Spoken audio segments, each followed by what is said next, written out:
I really need to hurry up on these freaking highways. No, stop.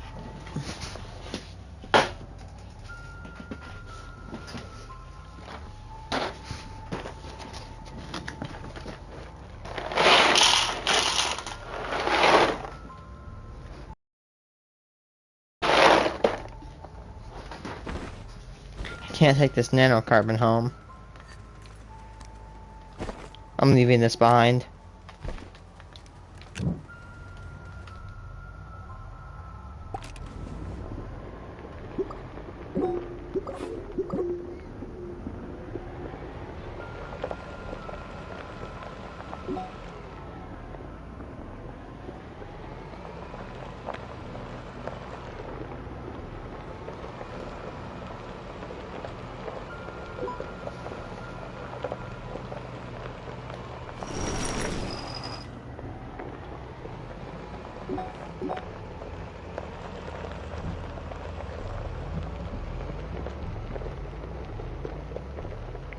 What's the creepiest thing that's ever happened to you? On what's it called? It's a video, a Reddit type video where it says, "What's the creepiest thing that's ever happened to you?" I should start by saying my creepiest thing that's ever happened to me. I was out. No, so about it was about. I want to say no, it wasn't May.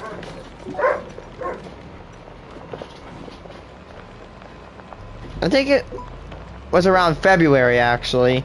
So, in the early year, I have actually began to contemplate acquiring a PS5. To get a PS5, well, it was about $500, and I need to work and do some work to get it. I'm sorry, that did not make sense. Anyway, to do this, my dad was like, "Hey, I will pay you $50 if you can get everything." Some barbed wire out.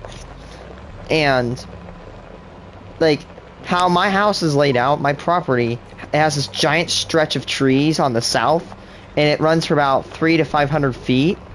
Actually, no, I like probably like 300 feet from my house to the end of my driveway. And my dad's like, if you take out all that, you will get $50. If you get it from the driveway all the way to the back of the property on the west, I will give you 100. And if you take out everything completely, I will give you 200. And I'm like, bet. Okay. So it actually, to be honest with you, taking out the barbed wire was actually kind of fun. I'm not gonna lie. I mean, what's better than putting something together is completely ripping it down, destroying it. So now it wasn't really creepy. Now how the stretch of like trees is, the tree layer is probably at least 30 foot thick. There's like you can see almost through it, but it's still kind of obscure. But once you get past my house going west, that's when the trees start to get thicker and it begins to turn into woods, because half my property is actually woods and the other half is actually just open plain that my house is situated on, because actually my house used to be, before my house was built, it was actually on a bean field, and we acquired it from a farmer and we built our house here.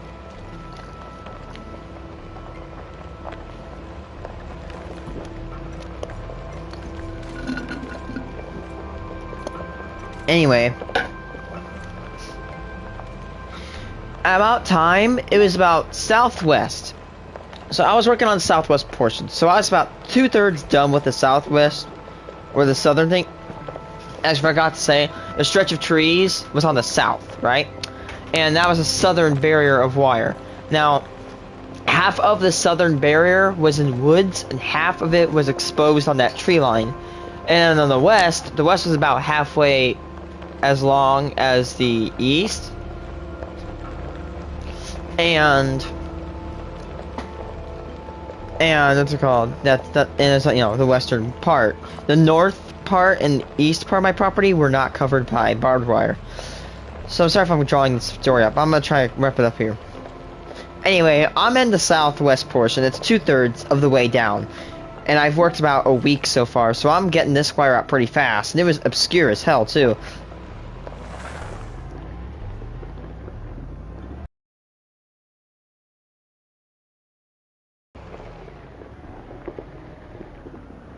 me a second.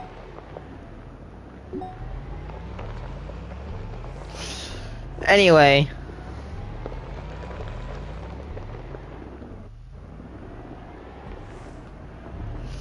Anyway, so it's about 7:10, and it starts getting dark, right? And yeah, it was cold enough to where I had to have a winter coat on, but there was barely any snow. Anyway, it's 7:10, and in about, like, I want to say Q1 in Illinois, around 7:10 is where it's dark, a little bit dark. Like, you could literally see really well, but you could definitely tell by the way you're looking at it that it's getting dark. And it usually night falls around at 8 o'clock. Now, at 9:20, I noticed that, like, around 9:20 in the afternoon, no, 7:20 I meant to say, I'm sorry, I'm hearing owl hooting and other birds chirping in the back of my woods, and I play it off because I'm like, you know what? I'm not gonna leak his name. We have a neighbor that loves birds, and he'll go out in the back to just randomly go call bird sounds because he loves birds, and it's normal for him to go back there every once in a while.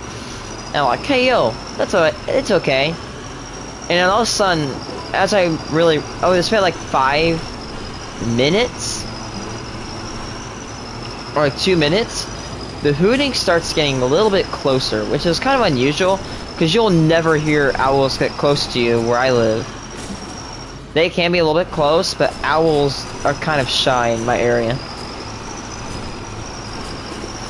Anyway, shit really hit the fan when I heard what I think was a mix between hey and hoot. Like, it was almost like, hey, or not hey, but like, I can almost distinguish the sound of a hey. And it wasn't like, the sound didn't radiate in any direction. It radiated, like, it came from, it didn't sound like it was going, the sound was going by you. It sounded like it was going right at you. Like, it sounded like if a cop found you breaking into a house and he just said hey, like, directing it at you, which is the scary shit. I only stayed around for 10 minutes. After that, and it started getting dark, I'm like, F this, I'm out. And I'm creeped out. I think I almost leave all my stuff behind. Because if you don't know, I am very well aware of the legend of the Skinwalker. A creature, a witch that disguises itself as an animal, like a coyote, an owl, a dog, and other things. And basically, they basically like masquerade as something that they're not to kill people, and it's scary. I know it's kind of like corny how like what's that? Oh, they're tethers. I know it might be corny how I believe in that, but like seriously, like this shit was creepy.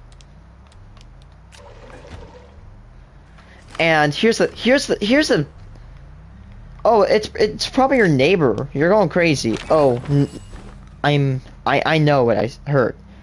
I asked my mom to ask my neighbor if he was back there that one night. He wasn't. I don't even think he was even at his house. Which is the really weird thing about it, too.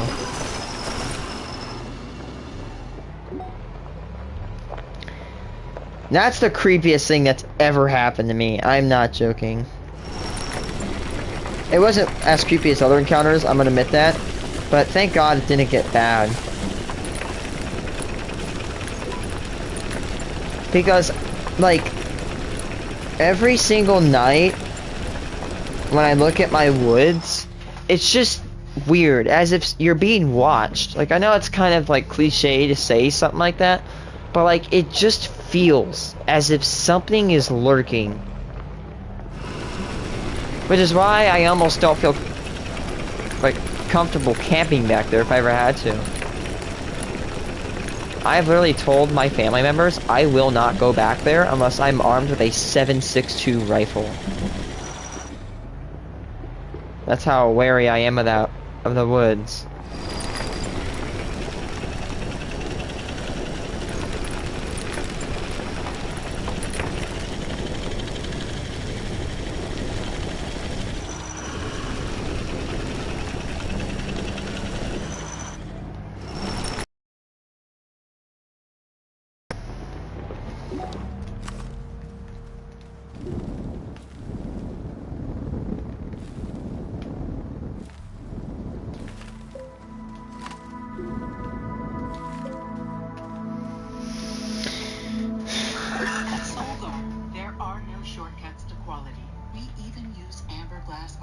To preserve the potency of the nutrients. When you go the extra mile, you can find gold. Solgar, the gold standard in vitamins. Now Special K fruit and yogurt has even more yogurt clusters? That's music to my ears. It was the creepiest thing. It was delicious. So, I saw a thread about the creepiest things you've ever done, but it got me thinking, what's the creepiest thing that's ever happened to you? So, I was 9 at the time, sitting in my parents' car in a parking lot of Kmart. Me, being my inquisitive self, I would look around the lot at other cars and the goings and comings. Soon enough, a red pickup truck pulled up beside me with a quite disheveled-looking man sitting behind the wheel. I just stared at him because he had a look of great sadness within his eyes. He stared blankly at the dash for a while. After some time, he starts yelling and then breaks down into tears. Immediately after breaking into tears, he reaches into the glove compartment and pulls out a pistol. Oh shit. He checks the magazine and points it into the roof of his mouth and starts screaming names of his kids, I guess. He does this for a few more minutes until he realizes a 9-year-old boy is staring lockjawed at him. He just stares at me with a gun in his lap and then smiles and blows me a kiss. He left sometime after the staring contest. My dad came back from the store and asked why I looked so pale. I didn't say a word until we got home, and I immediately vomited into the toilet, feeling so nervous about the entire thing. Holy moly, I wonder if he went through with it or if you just randomly being there made him stop and reconsider. I broke up with the girl and told her no, I don't still want to be friends or talk to her or anything. 2 months later, she burned her house down so that I would talk to her again. She came up to me in school and told me that she did it because she missed me and wanted me back. I don't care if this happened long times ago. You start frickin' running now. My girlfriend is a sleepwalker. It only really comes on when she's incredibly exhausted or stressed out. We just come back from Tokyo, first night back in her bed. I got up to take a leak, and when I turned around, she was standing in the door, eyes semi-open but glazed over, face slack. She surprised me, but I thought she just needed to use the bathroom. But she just stood there and wouldn't let me pass until I spoke to her. Hey, we have to get out of here. They're coming for us. The hairs on the back of my neck immediately stood up. The way she said it was so cold and mechanical, it was like it wasn't even her voice. That's when I realized she was sleepwalking. Back to bed. Okay. She spun around and shuffled off to bed. I know it doesn't sound like much, but it was so creepy. It's like she was possessed. I didn't even get back into bed with her. I went into the living room and slept on the couch. AOL chat room when I was 15, some douche starts douching, insulting everyone. I found cyber fights entertaining back then, so I go with it. After a while, he tells me my address, full name, and a link with a picture of me on it from my old school's website that I didn't even know about, and said he's going to kill me.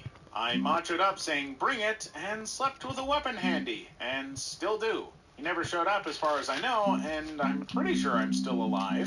This happened to me and a friend. He was on some goth vampire chat room and called some guy a F-face. Then he described where she were, what the house looked like, and said he could see us in the window, which we were actually next to. We were both so freaked out we didn't sleep. Nothing happened, but it was really creepy at the time. I still don't know how he was so accurate. When I was 17, I had to do a work-study program for a charity that dealt with retarded people in their 20s and 30s.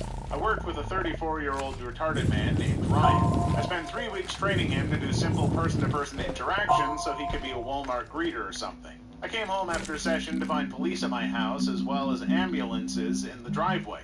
The cops told me my mother was fine, but she had been attacked and cut on her right arm.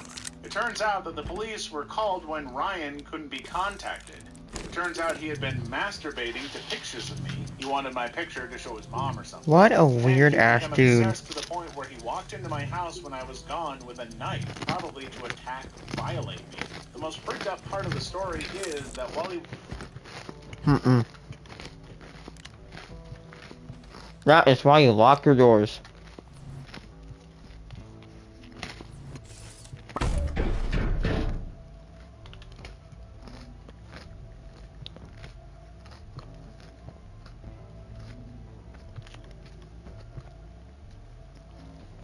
Oh, that's what they're called. I think that's what they're called, mag locks. Here's the thing. Here's a really good tip I'm going to give you guys. I'm going to take it, but be careful about this. If someone knocks on your door and you do not know, and it's not planned,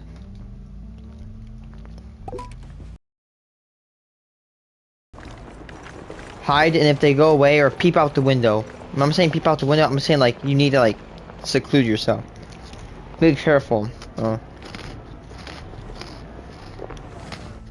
Obviously mentally disabled, it turns out that he wasn't mentally retarded, but rather posing as a retarded person to be high school. That's dark. I was arrested in Norman, Oklahoma for... Quaker Instant Oatmeal has upped its game with protein. 10 grams of protein, heart-healthy whole grains. So delicious, you can see why these oats are the brain of all time. Quaker Oats, the super trusted superfood. Dear Road Rivals, every new Toyota comes with Toyota Care on a no-cost maintenance plan. Nissan and Ford charge extra for maintenance. At Toyota, we take care of our drivers. Join us. Toyota. Toyota. Let's go places. For faking a severe mental handicap, Hold on, so can- he could get people to take care of him, feed him, change diapers, etc., so he could live out an adult Can baby Subaru fantasy. Crosshets have turbochargers? Band teacher at my high school hid in a towel room and masturbated to me and another guy showering just about every day until he was caught. When I was 15, I got a job at the local grocery store. I doubt it, but I want to see if I can turbocharge a Crosstrek hybrid. A regular customer apparently decided to give me a gift, one of those giant teddy bears you get as a prize at the Midway. It was really dirty, and there was a hole in between its legs into which he had placed a gigantic black corn cob. The store manager called the cops and banned Oh my me from the God. store, but it was weeks before I stopped looking over my shoulder on the way home. I lived in the Middle East when I was in high school, and one day I was walking home from school, and this old Arab man in an old Mercedes pulled up like he was lost, rolled down his windows, and leaned out like he was about to ask for directions. So I walked over, and he asks me if I know if there's a massage parlor nearby. That immediately struck me as odd, so I said I didn't know and walked on. But he kept up with me and said that since there wasn't a massage parlor around, maybe I could give him a massage. I ignored Weird. him and started walking faster, and he starts offering me a lift home. I told him to leave me alone and keep walking, but he just keeps following me. So I had to duck into the nearest house, pretending it was mine, and hid in their garden until I was sure the guy was gone, and then continue on my way home. I am still suspicious of man in old Mercedes to this day.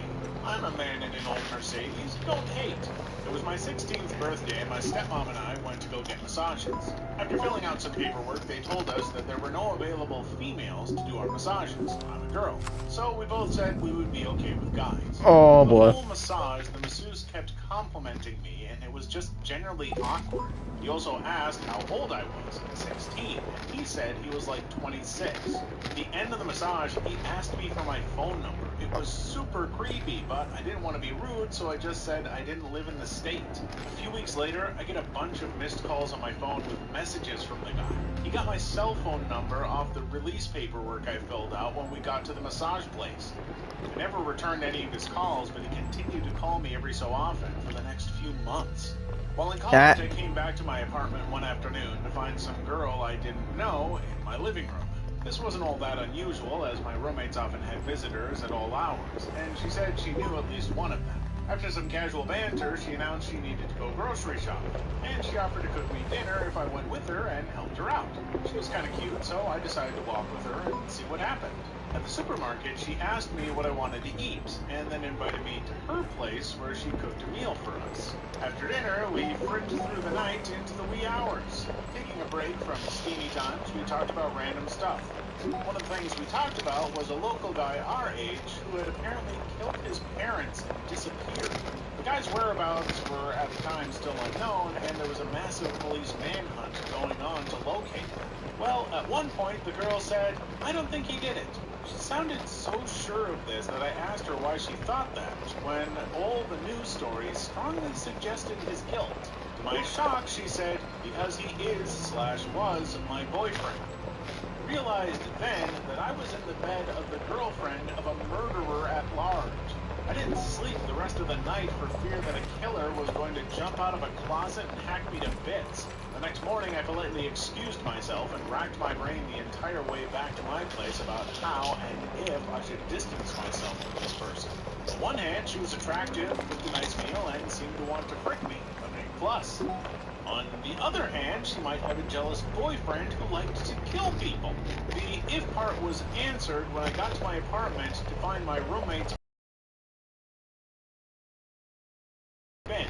Turns out some girl had seen me on the street and followed me home a day or so before, then come back and more or less invited herself in. The girl they were talking about was the girl who I had spent the night with. So the girlfriend of a murderer at large had stalked me and seduced me. She confirmed this a couple days later when I finally worked up the nerve to talk to her again for the last time.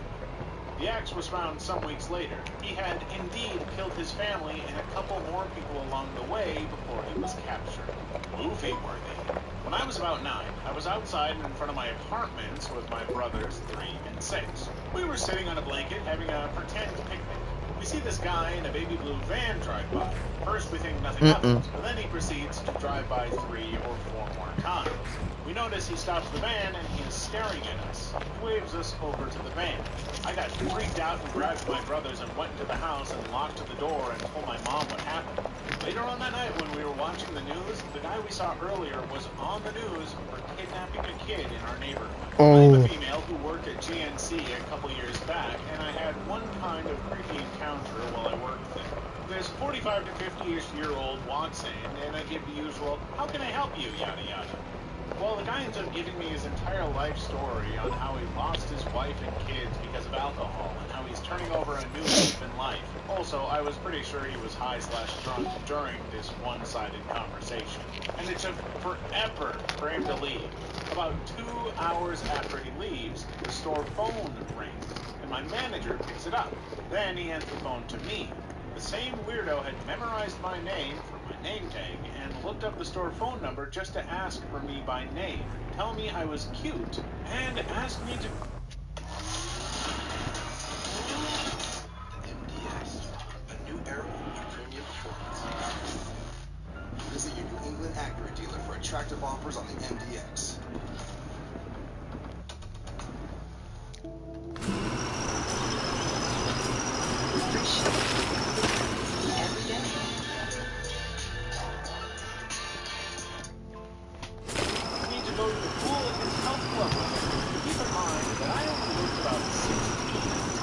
Weirdo. My manager was more freaked out about it than I was. He thought it was my dad on the phone or something, but we realized it was a full freak. He wouldn't let me close the store by myself for a while after that. My friend and I were downtown one day and decided to eat lunch at a crappy food court in some old mall. Most of the places were closed down except the Subway and a non-chain pizza place. We each ordered a slice of pepperoni and a fountain drink from the man behind the counter. The first thing that was weird was that he wasn't wearing a uniform, just plain clothes. The second thing that was off was that he charged us both 2 completely different prices, despite the fact that we each ordered the same thing. What we each paid was less than the listed price for our items at the menu. My friend and I laughed about it, eat our food, and go on with our day. Half an hour later, we both sit down in a hotel lobby and each end up falling asleep at roughly the same time and waking up a good hour later. We were both freaked out that we would each fall asleep for no reason, and both noticed that we felt pretty crappy. A few hours later, we decided to get dinner at the Subway at the food court. As we enter, we noticed that there are 2 new, freaked out looking people working at pizza place. They both are wearing uniforms. At the other exit of the food court on the opposite side, we see paramedics taking a gurney to an ambulance. Strapped to the gurney is the man that served us our pizza. The janitor was mopping up some kind of mess in front of the pizza place. We both have no clue what happened, and we were too weirded out to even want to know / ask people in the pizza place what the heck happened. Not really to me exactly, but I was very much involved. My first year in college, I started dating this ridiculously beautiful girl in my program. I kind of stolen her from another guy also in the program, but didn't think too much of it at first. They've been only casually dating. A mutual friend of ours tells me that this guy is very angry at me and plans to kick my butt and blah blah blah. Oh, Nothing boy. happens, and I forget about the whole thing. One day, a few weeks later, she calls me very distraught and tells me that while she was out, someone had broken into her place and stolen only a few pairs of her underwear. The thief had Weirdo. climbed in through her second-story window, a very challenging feat to say the least. The strangest thing was that she lived with two other fantastic-looking women for whom nothing was stolen. The thief even left the house without grabbing one of the many laptops, cameras, and other He literally did a valuables panty from raid. the What the house. hell? Needless to say, she was very upset and stayed with me for about a week. The landlord had bars installed on the windows, and the police got involved, and a sketch of the perp was even made from some stuff the neighbors had seen. Then, a few weeks later, just around the time we had sort of forgotten about the whole fiasco, it happens again. Only this time, the guy had pried off the bars of the window and done the exact same thing, taking a few pieces of her underwear and some bras and nothing else. At this point, she This guy's a weirdo. cops are no closer to finding out who's doing this, so she pretty much moves into my place for security. After some time, things settle down and we move on. She starts to feel safe again, and we never hear from the police again. Eventually, we break up, become friends, I graduate, and yada yada yada. Fast forward 1 year. A good friend of mine, who has no relation at all to, was never even met, the girl mentioned above, confesses to me that when she was young, 7 or so, she was physically shamed by a family friend and their 3 sons. This is obviously very hard on her, and I'm the first person she's ever told, etc. Well, it turns out that one of the sons who had abused her is the same dude who I sneaked the girl from back in college. So instantly, my mind starts piecing together the portrait of a deranged anti-slave, but never told anyone the connection between these 2 separate events, and have no idea what to do about it. I sworn to secrecy with both girls about this info, and it's pretty serious stuff. The guy still walks among us. I see him every once in a while, but have no idea what to say / do, as I have no proof. TLDR, my life becomes the center of a huge theft, anti-stepping, child abuse conspiracy. I was in bed one night, drifting off into the darkness of my bedroom. I couldn't quite get to sleep. The weather was warm and my room was getting a little stuffy, so I went to open one window up and let some air in. I went back to bed, staring at the ceiling, hoping I would fall asleep out of sheer boredom. That was when I heard the sound downstairs. Now, I wasn't yet asleep, and thinking that it could be a burglar or something, my head started thumping. You know the feeling when fight or flight kicks in? When I was younger, Yeah. I went on work experience at my granddad's sheet metal work factory. One of my best memories of us bonding was when we both made an axe at the workshop, which he let me take home. So I reached for this axe, this little hand axe I had made years ago, and creeped out of my room in the nude. There's that sound again, this time closer. It wasn't dark, and I didn't want to alert the burglar, so I stood at the top of the stairs, in the nude, in the dark, with this little hand axe. Axe, like a freaking hatchet. I had no idea what I was going to do with it. Could I really have killed or maimed someone with it? I don't know. Anyway, I hear these quiet footsteps moving up the stairs. Whoever it was really didn't want to be heard. Whoever it is, whatever it is. It is only a few steps away from me now. I'm aware of it, but it's not aware of me. 3, closer, 2, closer still, 1. I switch on the light, and with my hand axe held high, screaming at the top of my lungs, I am met with another naked man, the fear of God seared on his face, also screaming. My mother's friend, whom she had been seeing without me knowing for months after she broke up with my father. I am amazed how he didn't fall backward. Oh my god. Introducing the GMC Sierra EV Denali Edition 1 with the capability you expect from Airstream. the GMC, now all electric. Power this up. Backwards down the stairs. Looking back at this, though, makes me laugh. 2 naked men screaming at the top of the staircase, one with a frickin' hand axe, both of us almost crapping ourselves with fear. TLDR, I nearly killed someone at the top of my stairs with my self-made hand axe in the nude. Oh Creepy my at the god. time, but hilarious in hindsight. Also, now you get to picture him nailing your mom, and he gets to picture you killing him with an axe every time you guys see each other. When I was about 7, I was at a store, and I was looking at little packets of confetti on the bottom shelf. I felt someone standing directly behind me, and when I looked up, some man had his dong out right behind my head. What It the scared the hell? crap out of me. I ran to find my mother, but I wouldn't tell her what happened. I had totally forgotten about this until I read this thread. Now I have to repress it all over again. I was celebrating my friend's birthday one night down on a nude beach. We're not nudists, it's right in the backyard of my... He's staring at us. Putter line. We have it. And I'm done. Those are a day to remember lyrics, but still extremely unsettling and probably the creepiest thing that's happened to me.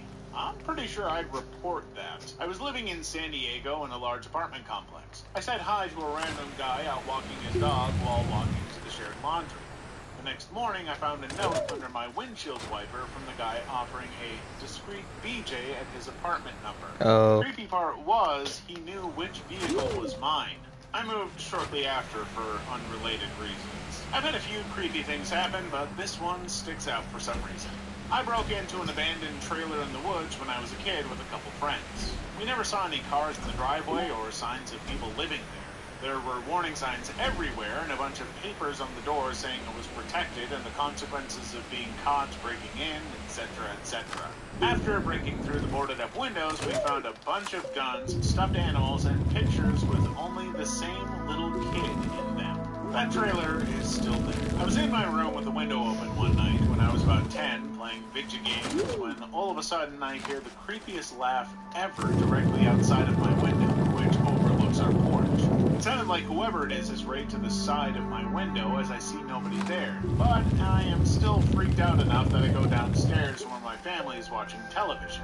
A few years later, we watch our creepy old neighbor walking around our property late at night, and this leads to several encounters involving the police. One day, after my father almost beats this guy to death for shooting our dog, I hear him laugh and immediately recognize this laugh as the one I heard that night. Seriously, it was one of those old, haunting, toothless mouth laughs that evil rednecks have in horror films right before they violate and murder somebody. Just full of maliciousness and hate. Just thinking about it now is kind of freaking me out. Thanks again. You, my little pretty. Your little dog, too. A few years ago, a show ran called Crime Investigation Australia, which was a surprisingly well-made series about famous Australian killers in the process of bringing them to justice. I got really into it and spent a lot of time ruminating about how horrible it would be to be kidnapped and murdered, knowing you were powerless to stop it because they had tied you up or something. Well, cut to me waking up in the daze, completely disoriented and with no idea where I was. I look around, I'm in a blank white box, no doors or windows. Yep. The sound starts to filter into my head and I realize I can hear a roaring car hit. I knew The it. car takes a turn and I slam into the wall of the box. I start pounding on the walls and screaming for help. After less than a minute, the car grinds to a halt and I hear footsteps moving along the side of the vehicle. A camouflage door opens and a policewoman is standing there with a stern look on her face. Turns out I blacked out at the end of exams party and passed out on the sidewalk before I got home. Two lovely policewomen stuck me in a paddy wagon and spent the next hours driving me around trying to find my house. My ID still said I lived in a dorm, but I moved off 6 months earlier and the RAs there had no idea of my new address. My kidnapping was just me coming to in the back of the paddy wagon. In the end, they got through to one of my friends on my phone, one of the few who weren't too crap-faced to say my address, and dropped me back at my place. Considering it would have saved them masses of time and hassle just to throw me in the trunk tank overnight, I was hugely grateful and sent their station a very sincere thank you letter. The aquarium when I was still in elementary school. There was an exhibit on plankton with binocular microscopes. I was looking into one of the microscopes. Suddenly, my hand is yanked from the side of the microscope and my hand instantly feels warm and slimy. I look up to see an R girl holding my hand in her mouth. I cannot... Oh. Is this the exit that I was looking for? Cannot adequately describe my reaction in bullet points. This is how stories should be posted for us slow-minded Redditors. It was about 1 a.m. and I walked to a casino across the street from a bar to take a pee and sober up a bit.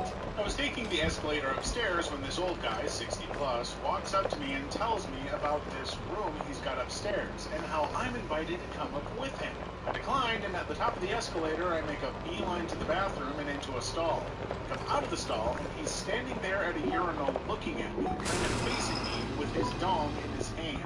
We're going to college. I used to work at a drive-thru espresso stand in an industrial area near home. I was your usual bubbly blonde barista who excelled in small talk and boosting egos. It helped the tip jar, of course. So one day I get a much older looking gentleman, not a day younger than 60, who stops by and orders a can of Diet Coke, which goes for $1. He gives me $1 and puts $5 in my tip jar. Not the first time, so no big deal, but I'll definitely remember him next time. He continues to come by 2 to 3 times per week, and always when I'm in the stand, customers would watch for our cars if they preferred a barista. He still gets the $1 Coke and tips me $5. Nice man, always easy to talk to, never came on to me. Eventually he bumped it up to a $20 tip. Okay, this is weird. Nervous. I always want to think the best of people, and I definitely treated him like I wasn't bothered, but something was definitely awry. Valentine's Day comes up, and I'm working. My $1 Coke man drives up, and I go to the back to grab his drink. When I come up to the window, there, laying for me, was a box of chocolates, 2 dozen roses, and $100. I was freaked out. I didn't even know how to react. I thanked him for the chocolates and the flowers, refused the money, but he stuck it into my tip jar before driving off. At this time, school was overwhelming anyways, so I came to the decision that things just weren't safe for me there, and my 30 hours per week schedule was too overwhelming. I loved the job so much and was sad to leave, but I gave my 2 weeks notice. The following week, the $1 Coke man continued to come by me $100. I kept asking my boss for advice on how to handle the situation, but she'd laugh it off and tell me just to take the money. I probably could have handled the situation better, but I was too shy to say no.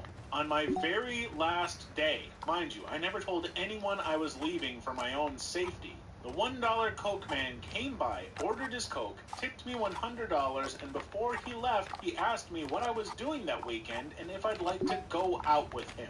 Let me cite my earlier comment on being shy and not being able to say no. I did in fact avoid saying no in this situation too. I said I had to wait for the schedule to come out from work and work around my school schedule, and I'd let him know next time. At the end of the day, I blacked out every bit of information about me, wrote notes to everyone who would come after me to never give out my information, locked up, and left. I believe I made about $1,000 off that man. It was such an awful situation that haunts me to this day. It's entirely possible that he gave money not as a failed attempt at courtship, but rather as an attempt to manipulate you through guilt. I was walking home once alone when I was 10 or so, and a man asked if I'd seen a dog from a giant SUV. I said no. He asked if I wanted to hop in the car and look with him. Oh, hell no! Little Alanis. I said no because it was Sunday and I was an Orthodox Jew. It only dawned on me much later what would have happened. Orthodox Judaism TM, saving children the world over. This didn't necessarily happen to me, but it was creepy nonetheless. I had just gotten off work and was home playing video games with my roommates when I get a call from my then girlfriend. She waited tables back then and worked late hours. Had to deal with a lot of creepy buttholes. Anyway, she had been on the way to my apartment when she realized that she was being followed by the same car that had been parked outside the restaurant the past 2 nights she'd gotten off. The occupant just sat in the car smoking, watching the waitresses get in their cars and go home. Creepy mother effer. The first thing I ask her if she's sure he's following her, which she is. She took a rather erratic route and he stuck close behind her. The next thing I ask her is why the frick she called me instead of calling the cops first, since they could provide much more immediate assistance than I could. I tell her to call the cops and head toward my house. If the cops hadn't pulled him over by the time she got to my place, me and my roommate would be waiting for him with decorative katanas. We hang up, she calls the cops, then calls back until they pull him over behind her. They search his car and find rope, knives, and drugs in the back seat. He gets arrested for intent to violate. I get a BJ for my intended heroism. Just interjected to say that I would totally pee in a cup and watch someone drink it for $400. I don't have $400. I posted one creepy thing that happened, but I thought I would post by far the creepiest. Note, I was 13 at the time, it was late at night, and I have always had a wild imagination. My old bedroom faces the door at the top of our stairs and into my parents' bedroom. One night my mom was at work and my dad was visiting my grandmother. Oh boy, it's a Home Alone story. Backstreet Boys or something, and heard someone coming up the stairs. We didn't lock our doors in our neighborhood. When I looked, it was my dad and his peaches. I said goodnight, but he never faced me. Just went into the bedroom, and that was it. I went back to whatever I was doing. Half an hour later, I heard someone else coming up the stairs. When I looked, it was my dad, fully clothed, wearing his jacket. He asked me how my night was, and I just went,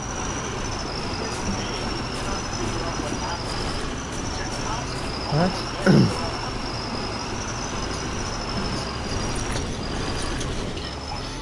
Wait, 10 biggest fast food scandals? It's Phantom Strider, let's go.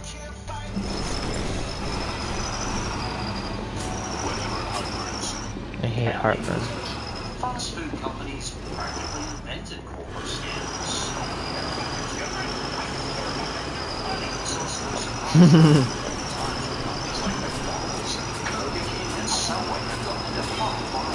Mystery horse meat of $3 million coffee lawsuits. Let's see what bizarre scandals ensue. Let's check out the 10 biggest fast food scandals. And as always, as long as you're not voting, I welcome your opinion. Agree or disagree? I disagree.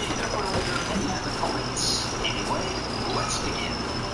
Number 10. I can see one of those curious items. $3 million coffee lawsuits. You might have heard of this boiling coffee lawsuit before, but I believe hearsay has skewed the reality of the case quite a lot. The story is the most widely associated story in America. Essentially, a woman sued McDonald's way back in 1992 because the coffee she spilled was too hot. Now, on the surface, this may just sound like your average money-hungry customer going, I demand to talk to the manager. This minor annoyance has caused me irreversible psychological damage. Give me money. Now! But actually, there's a bit more to the story. What you might not have heard is that Stella, the 79-year-old woman, just ruined her pants. She suffered third-degree burns over 60% of her body. I screamed, not realizing I was burned that bad. I knew I was in terrible pain. It may just be spilled coffee, but she was in hospital for a week afterwards and was required to have medical attention for 2 years after. Even skin grafting was required. Oh yes, and it wasn't until McDonald's failed to reimburse her $20,000 medical bill that she actually said, McDonald's offered for a medical bill $800. I don't know, $800. Maybe the multi- Really? $800? That's like literally a middle class person in the United States spending a penny to get like a car. Like it's like spending a penny when you have at least 10,000 bucks in your wallet. You're a million actually. Searingly hot that it causes third-degree burns, that it wouldn't taste as good.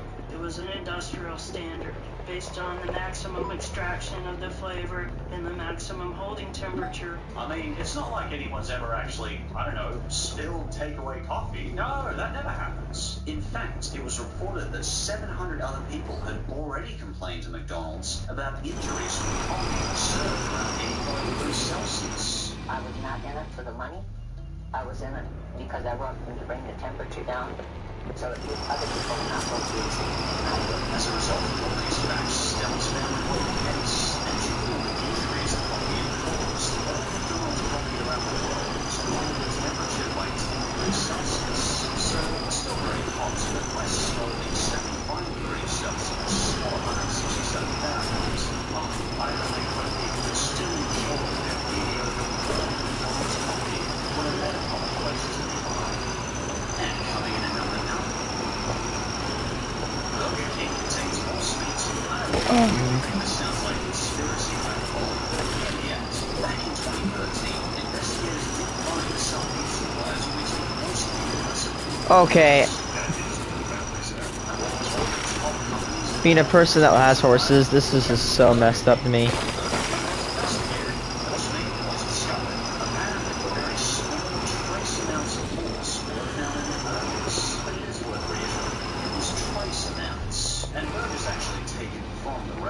Tested negative for this, but some customers were mad and they shouted that they want horse.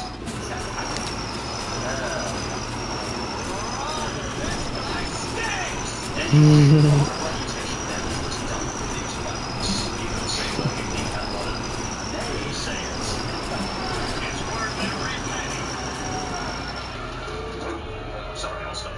This tainted food crisis threatened customers' confidence in Burger King. I still remember hearing about it years ago when I ate at Burger King and thinking, hey, I signed up for cow, not Burger King. But it's also important to say health authority said there's absolutely no danger to consumers. To some degree, pleasure's flesh also on the possibility of the vice president of global quality at Burger King. And this to say about the horse meat scandal. The company is deeply troubled by the findings of our investigation. We apologize to our guests. Trust us to only source the highest. That's a half-assed response. Our supplier has failed us. In turn, we have failed you. But honestly, props to Burger King for not trying to conceal the faulty numbers. They admit, contrary to what their meat factory assured them, their restaurants have been linked to the horse meat scandal. And personally, I don't always expect that kind of transparency from massive fast food conglomerates. In the end, Burger King tried to keep worried customers happy by switching to less horsey meat suppliers. So when you hear rumors of Burger King horse meat, that may just be leftover hearsay from this Burger King foot lettuce. 2013.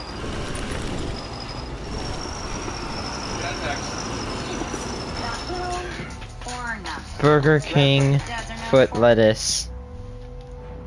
Number 8.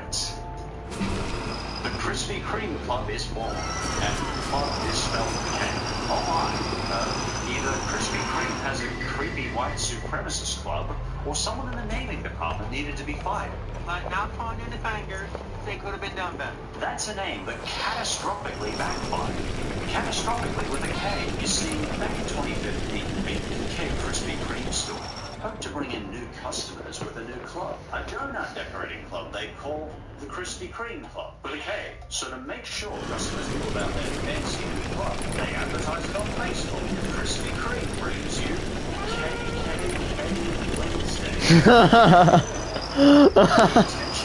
Oh my god. Wednesdays were intended to be a series of planned events for children during a week-long For kids! such as donut decorating. When fans politely pointed out that the club shared a name with the Clue Box, the store immediately ended the promotion.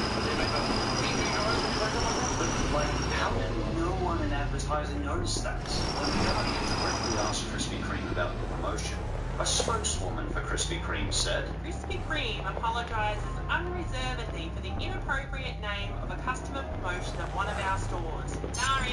an unintentional mistake, but jeepers, that's one whopper of a mistake. And more settlement said, the Subway chicken is not real chicken. This scandal I feel like this happened with McDonald's too. Subway in every sense of the word. So back in 2017, I watched this CBC Marketplace video. And in this video, CBC looked at the DNA analysis of various different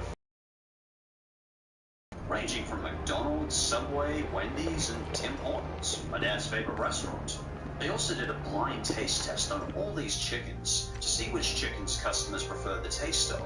And, well, Subway did badly on all accounts in this test. See, visually it looks like fabricated. Not only did Subway chicken score lowest on the taste test with all customers, but it turns out their DNA analysis said that Subway chicken had the least amount of chicken in it too, with apparently less than 50% chicken in their chicken strips. This doesn't necessarily make it unsafe or less healthy. It just means it has filler that isn't meat. In this case, the chicken strip filler was sold for months. Subway about their chicken, but they were ignored repeatedly by Subway. We'll come back to that.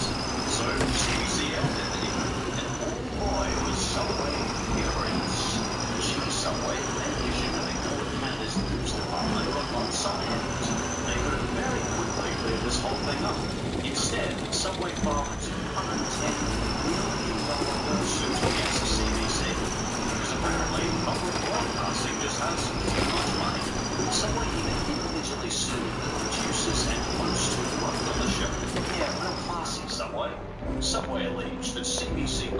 choice and unfairly damaged Subway's reputation and hurt sales. Subway even fired back their own study to prove that their Subway chicken was real chicken. They claimed that the CDC studies were flawed. Eventually, the lawsuit was dismissed in court, and Subway wobbled away with their tail between their legs. The judge also ordered Subway to pay CDC $678,000 in legal costs and reimbursements.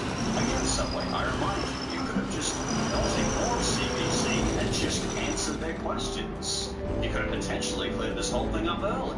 Maybe they could have reached a peaceful agreement and done that second DNA test with the CDC. Instead, they just acted like jerks and smeared their own reputation. They made themselves look like important bullies to the public by suing the CDC and various... I hate big companies that do this, man. They just hit complete to control the legal system. And from my own personal perspective on this CDC marketplace video, the CDC test wasn't 100% accurate. I didn't really care that much. Personally, I didn't care if someone's chicken is more chicken or soybean. Soybean still perfectly healthy. There's nothing wrong with it. As long as it tastes okay and is relatively healthy for fast food, great, who cares? That's for the show itself. Personally, I love it. I appreciate CDC marketplace. I think it's just safe for 50 years. That's dedication. I'm sure no one on CBC is ever watching this, but props to you and your team anyway. And for number 6, expired meat is sold to McDonald's and KFC. This one actually takes us way back to 2014 in China, where undercover reporters from Dragon TV snuck in to film an American-owned Shanghai meat factory. Inside, they discovered employees changing the dates on expired meats with their bare hands, and even processing food that had fell on the floor. Ew. They then sent this super dodgy expired meat to restaurants. As you know, when KFC and McDonald's discovered this, they went to go released. KFC immediately dropped the supplier. No, McDonald's kept the supplier and just changed to a different meat factory. Hopefully one with some slightly more regulated hygiene standards. The entire incident saw KFC and McDonald's have a major hit to their reputation. Even their stock suddenly plummeted up to 4%. That may not sound like a lot, but when we're talking a percentage of millions of dollars, that's a lot. What did the responsible meat factory OSI have to say? They said they were informed. All being discovered, maybe. We have zero tolerance for compromising food safety. We believe it to be an isolated event, but we take full responsibility for the situation. Food regulators in China were furious too, and immediately shut down the factory. A similar food safety scandal happened in China way back in 2012 when there was a new strain of bird flu. And of course, other not-so-nice viruses have reportedly originated in China too, according to the National Library of Medicine in the Chinese trusted source. Anyway, in this case, 10 people in China ended up jailed over the incidents. Their charges were supplying expired meat to McDonald's and KFC. Apparently, the whole thing happened because of an angry, dissatisfied employee. They saw the terrible things that were happening in the factory and let news reporters know. And lucky for us, they managed to film it and let the world know about this factory's dangerous behavior. If you can transform your kitchen into a wood bird, I love them. Number 6. On a bit of a downer, sorry. How can we improve it? And that's the way it is. Ah, yeah, that's much better. Thanks, honey. Next one.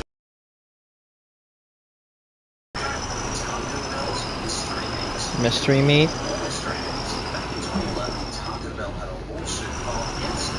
Basically, the lawsuit issue was that Taco Bell's seasoned beef didn't contain enough beef to be actually called beef. And you know, beef not actually being beef, that is going to bother some people. USDA standards needed Taco Bell beef to contain more beef. But instead of beef, the meat contained more oats, seasoning, and fillers than actual beef. Now, obviously, it's something dangerous to eat. Oats are perfectly fine. I have them every morning. They're just not, meat. And Taco Bell uses their non-beef beef in everything. Tacos, tortillas, nachos, burritos, and whatever else they get stuck in it. And at first, this lawsuit hit Taco Bell's reputation very hard.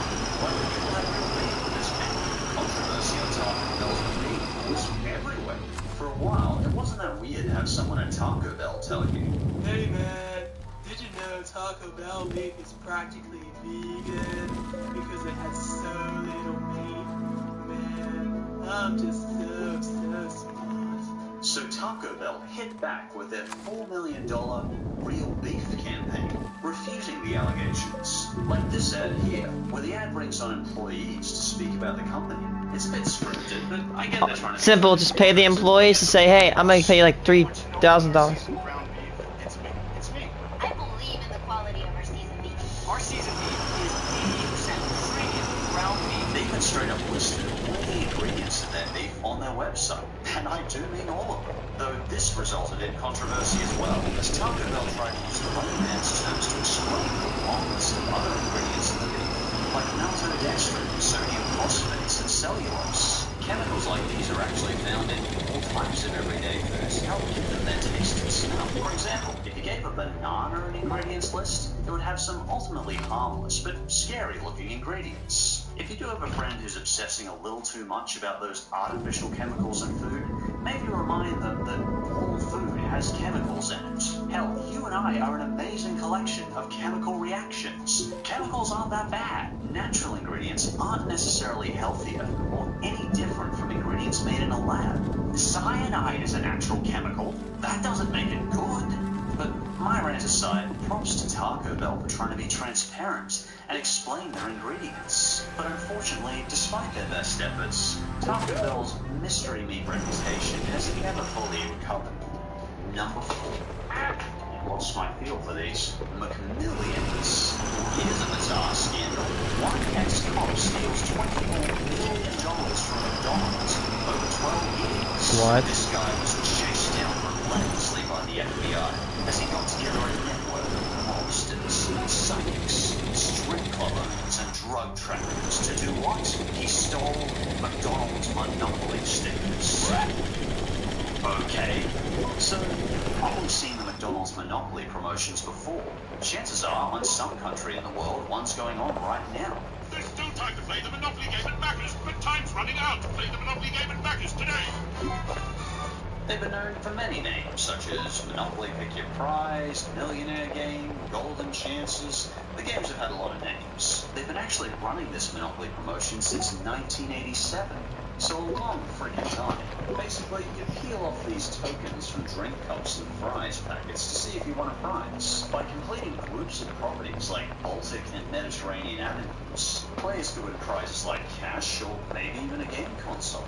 Now you are playing with power. Instant win prizes could score a free Filet-O-Fish, or maybe even an entire Jamaican vacation. But in 1995, prices ballooned from thousands of dollars to a massive $1 million prize. That's over $1.7 million today, or half a house deposit. And much like the Monopoly game itself, these properties could be traded to get a match. Some were put into massive bidding wars on eBay. Armed robbers even held up restaurants demanding Monopoly tickets. Nah, man, don't go for the cash. The real money, that's in the Monopoly pieces. It sounds stupid, but it was true. Customers flooded to buy food to get more pieces. And Monopoly quickly became McDonald's most profitable marketing device since the Happy Meal. And that is saying something. Collect all 10 toys, each free with every Happy Meal. But back in 2001, a company was hired by McDonald's to organize and promote the game. But they failed to recognize that their chief of security, Jerome, was able to remove the most valuable game pieces while he was carrying their sealed box. He must be a master of disguise. How did he do it? Well, he hid in the one place his female auditor couldn't follow him. The men's airport toilet. Classy. He then passed his toilet treasures on to friends so they could redeem them and all share in their toilet profits. But an undercover FBI investigation was underway to discover the conspiracy of who stole the Monopoly game pieces. When the FBI finally tracked Jerome's crime ring down, he justified his long-running multi-million-dollar crime as his reaction to executives rerunning draws to assure high-level prizes went to the United States rather than Canada. Oh, so he was like a modern Robin Hood. He took from the USA and gave to Canada. He took it all for himself. Then why do you say that? What a complete goose. And Jerome's crime network managed to steal these valuable McDonald's prizes for 12 freaking years before finally being arrested. And needless to say, when the public found out, they were not pleased. The whole fiasco caused a public backlash to McDonald's. Millions of customers realized the games had produced hardly any legal prize winners for the better part of a decade. To make up for the previous stretch of tainted games, McDonald's announced a special $10 million instant cash giveaway. With that toast worth more than $55 million were chosen at random. The McDonald's CEO had this to say about the giveaway. McDonald's is committed to giving our customers a chance to win every dollar that has been stolen by this criminal ring. Voltaren reduces stiffness and improves mobility by targeting the source of arthritis. I'm gonna go get a crane. It's not just... And for number 3, McDonald's sneaks meat into its vegetable order. Throughout all its history up till 1990, So they McDonald's has openly stated it cooks its fries in beef fat. So basically lard, which is like the worst thing for the human body ever. But after some pushing from consumers, they did eventually switch to vegetable oil. At first, I didn't quite understand what was so controversial about this switch. But then I remembered some people like their fast food to be vegan friendly. And some vegans were not pleased to discover that McDonald's vegetable oil had meat in it. Not that I personally mind, but why do we need meaty vegetable oil? Apparently on the fries ingredients, the natural flavors item included beef products. These are McDonald's fries. And this is everything that's in McDonald's fries. When this was discovered, the company was sued by 3 vegetarians. They avoided meat due to their personal religions, and they weren't pleased. McDonald's countered this by saying it never claimed its fries to be vegetarian. But McDonald's eventually settled the lawsuit by donating $10 million to various Hindu groups, and that seemed to settle things down. It's time to settle. I saw the current offer. The clients make their losses back plus a solid chunk of change. The people ended up satisfied, and McDonald's ended up happy endings all round. A short scandal with a nice simple ending. What's next? And for our second fast food scandal, Subway bread is not bread. You just couldn't stay out of trouble, could you, Subway? Bread can't just be, you know, bread. What do I mean? Well, in 2020, the Ireland courts ruled that Subway bread has so much sugar in it, it can't legally be defined as bread. In a legal dispute about staple foods, the court found that Subway bread had too much sugar to be able to be classified as a staple food. Basically, they saw Subway bread as more of a confectionery, like a donut, not, you know, bread. And when I first heard this, I was like, really? Most bakery foods are like crack to the brain. In fact, I barely taste bread unless they put meat, sauces, and salad on it. How do they possibly hide all that sweetness in their bread? But I discovered why this might be. A spokeswoman for Subway from my own country, Australia, said bread served in Australian Subway restaurants was formulated especially for Australian guests. The dough was prepared by Australian suppliers. And apparently, our Subway bread in Australia is classified under Australian nutritional guidelines as low sugar. It's also worth mentioning that Ireland has much more stringent standards than the USA on what can be classified bread. Though at this point, USA is so lax on sugar that I suspect they could classify a donut bread. In the USA, Subway had this to say about the court ruling. Subway bread is a coarse bread. We have been baking fresh bread in our restaurants for more than 3 decades now. We have bread that smells as good as it tastes. Well, maybe if you're really into the smell of cardboard, no judgment here. Honestly, I probably eat more at Subway than any fast food restaurant on this list, so no judgment against Subway's food. And I think the #1 biggest fast food scandal is Supersize Me. It's hard to Oh boy. Okay, I remember this. So here's what happened. Super Size Me is a documentary by this one guy, I don't know his name, but this guy ate nothing but McDonald's for 1 month, and holy shit, this guy destroyed himself. His sex life was completely destroyed, his gut grew to unfathomable levels. This dude's body was completely torn to pieces. We did this as a study in my health class, and after this happened, the supersize option for McDonald's, I think, actually was removed. Big this story This was... Chance you've watched, or at least heard of the Super Size Me documentary. You might have also heard of the massive backlash from both McDonald's and other people. This documentary on American obesity majorly dented McDonald's reputation. And while the company's reputation has recovered now, it took years for it to fully recover the infamy it gained from this documentary. In fact, even Simpsons has parodied this documentary. 1 month of eating Krusty Burger and nothing else has transformed me into a morbidly obese, toilet-busting American. Basically, filmmaker Morgan Spurlock wanted to ask in this documentary, is fast food really that bad? So he ate only McDonald's for his meals for 30 days. Would it be unreasonably dangerous? Short answer, yes. Long answer, oh jeebus, yes. As he goes onto his McDiet, Morgan's physical and mental health plummet like a rock. I woke up and felt like I was having heart palpitations. I felt depressed and exhausted most of the time. My mood swung on a dime. Within 5 days, he gained nearly 10 pounds. And by day 30, he'd gone from a perfectly healthy 32-year-old man to gaining 24 pounds, 11 kilograms, and a dangerously high cholesterol level, and doubling his risk of heart disease and heart failure. His doctors got very worried very quickly. These numbers are absolutely outrageous. The results were pretty disastrous, to say the least, and the documentary quickly became synonymous with McDonald's. Both customers and employees were all talking about it, and this affected McDonald's reputation a lot. In fact, within 6 weeks after the documentary aired, McDonald's permanently discontinued their supersize option, and that was a long-running option they had had available since 1992, though McDonald's claimed the reason it had discontinued the supersize option was because it took employees longer to prepare the supersize order. Because the order was bigger. Yeah, that's how bigger orders work, McDonald's.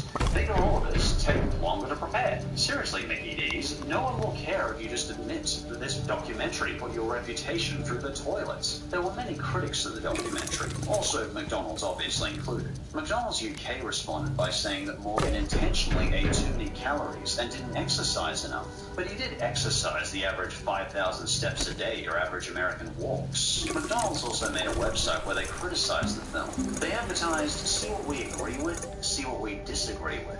You might have heard McDonald's say, we heard you before. I think this is essentially a nod to the backlash caused by this documentary. Honestly though, props to McDonald's for not pulling out some sort of lawsuit like Subway and trying to silence the critics. I guess they were smarter than that. Even far away in my country, Australia, Super Size Me was a massive success in the box office, and it appears McDonald's saw this as a crisis for their Australian reputation too. After the documentary, I noticed McDonald's in Australia started to advertise more healthy choices. Yeah. They even launched a Your Questions campaign. First in Canada, then Australia, where they tried to be open and transparent about their ingredients. They even got the late and great Grant Imahara from Mythbusters to look behind the scenes of their nugget manufacturing. And honestly, there was a lot of hate for this campaign, but I personally never minded it. I appreciated McDonald's trying to be more transparent with its customers. Morgan also did a sequel to Super Size Me, where he looked at the health halo effect in advertising. Modern fast food joints often hide their foods behind a veneer of healthy advertising. They'll put a bit of salad in there and use words like fresh and natural and handcrafted, gluten-free, cage-free eggs, all that jazz. And they tend to use more pristine, fresh, green-looking colors. He discovered nowadays it's less about the food's nutrition and calories, more about how it's made and how it's presented. Some critics of the documentary claim that Americans already know that fast food is unhealthy, which I guess is a fair criticism, but I think hearing a food is bad for you is very different to understanding a food is bad for you. For example, understanding by seeing the effect that food can have on a person over 30 days. But regardless, Super Size Me had a massive impact on McDonald's. Yeah. And today, I still don't think we can fully guess the effect it caused. And that, my friend, brings us to the end of our scandals list. But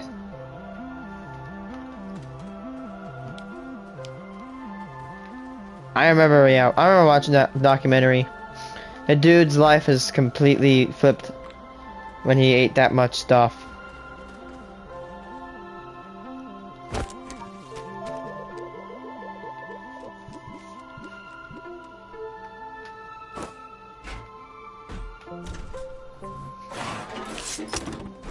This is the crane. The crane can be equipped with a drill. It can be equipped with anything medium, but it's best equipped with a drill.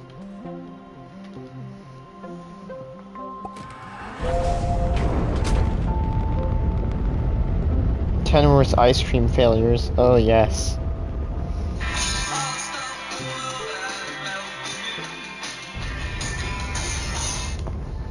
There's a point at the end of a project when you realize, but what in the world do I want here or here?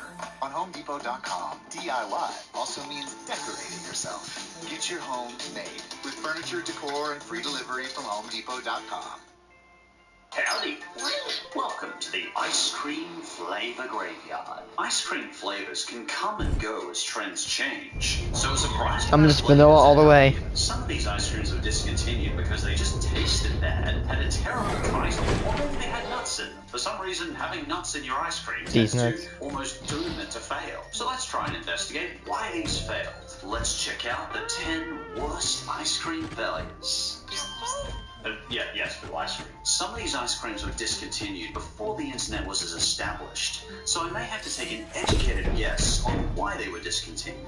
But I've researched as best I can, and hopefully I'll at least provide you with an interesting opinion. And just a heads up, this video is sponsored by Established Titles. Later on, I'll tell you the funny story of why I can technically be referred to as Lord Strider now. But more on that later. For now, let's begin. And starting with number 10. Haagen-Dazs creme brulee. Ah, mon chéri. Creme brulee. This Coffee. translates to burnt cream. Ah, burnt cream. The French are so romantic. But Haagen-Dazs is well known for classing up their ice cream with fancy pants titles like this. Another example is the bourbon praline pecan. Or how about the chocolate sea salt caramel heaven light ice cream? You sure these people aren't getting a little carried away with the titles? There's also the dulce de leche churro ice cream. I'm sorry, I can't even pronounce that. Guys, you can only fancy up sugary fatty cream so much. It's ice cream.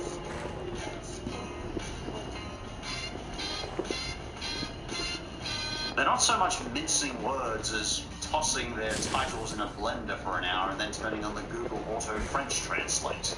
Chocolat, sel de mer, caramel, paradis. And there's an absolute truckload of these things. But no creme brulee. Maybe it was removed because the title wasn't the minimum length of 2 paragraphs. Because this flavor is actually sorely missed and had a lot of fans. It was basically a custard ice cream with caramelized sugar swirled through. And honestly, even to me, that does sound kind of tasty. And website reviews are also very positive. Apparently, many reviewers of Haagen-Dazs consider themselves ice cream connoisseurs. And I think that's fair, because if they can actually say the names of these ice creams, well, they're far more sophisticated than me. Turi called it creamy and delightful. She said it reminded her of the real burnt cream dessert. H. Lee called the flavor very rich and the cream very smooth. While Gigi said the flavors do not overpower, but meld together in happy bites. I got to admit, even reading their reviews, they sound more sophisticated. So why did this flavor get removed then? Well, according to Haagen-Dazs themselves, they say it was in pursuit of the next great flavor. Which sounds like marketing jargon to me, but it didn't sell well enough. But hey, maybe Haagen-Dazs and its fans really are very passionate about ice cream. And if they are, good for them. Haagen-Dazs certainly has its fans. Number 9. Hershey's Mounds Ice Cream. You know we've got a fun ice cream flavor when I can't hear the title without snickering a bit. Mounds. Sorry, very mature. Mounds? Nin, honey, I can't review this one without snickering like a 15-year-old. Can you help out? Sure thing, honey. Tammy Dunn reviewed this ice cream and may be able to tell us more. What does he say about these mounds? Well, they're small. They're tiny. Well, it's not all about So size, she said. is it? That's right. Taste is what matters most. Do they taste sweet? Apparently they taste like Klondike bars. Wait, what's that? Well, it's your basic vanilla ice cream, except Mounds has coconut sprinkled over it. Really? Well, I have this skin doctor. No, honey, it's an ice cream. Oh! Though that does lead us to the elephant in the room. Ice cream is often one of those junk foods intended to invoke a sense of indulgence in more ways than one. But perhaps the Mounds ice cream was a little too on the nose. I mean, Toblerone shows all the subtlety of a punch in the face. But ice cream brands, they're normally a little more subtle than this. Oh, like Magnum ice cream is with their pleasure store? Well, yeah, there is that one. What about that connoisseur ice cream ad? She's using a very seductive voice. Thrill your senses with decadent caramel honey macadamia. Okay, fine, I admit, ice cream has all the subtlety of a Carl's Jr. ad. Anyway, there's not a lot of info on why these Mounds were discontinued. Hershey's released the ice cream in 2012, basing it off the Mounds chocolate bar. Who eats a Mounds bar? I do. But it quickly disappeared off shelves as suddenly as it appeared. My best guess is there just wasn't a big audience for coconut ice cream. Or immature people like me couldn't stop snickering in the frozen food section. And for number 8, the Magnum Double Pistachio Honey. Nothing like a pistachio ice cream without any pistachio. I know pistachios taste like this. Ice cream does not taste like pistachios. I mean, was Magnum expecting Is this pistachios like an ice cream that spicy? lied to their faces? Back before it was discontinued, I looked at how Amazon customers reviewed this thing, and many echoed the same single problem. Gee, it sure would be nice if the pistachio ice cream tasted even remotely like pistachio. And yeah, surely that isn't asking too much from the ice cream manufacturers. There were some positive reviews, but others claimed this ice cream had a sour taste to its chocolate.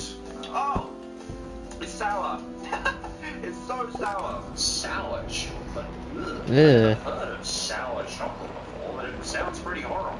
One customer even claimed it was the first ice cream they ever threw away. But let's take a closer look at the taste. Ice Cream Meltdown reviewed it on his channel, and he was pretty underwhelmed. And surprise, surprise, he couldn't taste any pistachios in the Magnum Pistachio.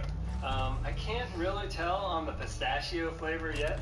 He gave it about 3 stars and said he only tasted the honey flavor. I gotta say though, at least visually, it does look pretty tasty when he opens it up. I think you'll see there's chocolate kind of all throughout. Full Circle review echoed the exact same issue.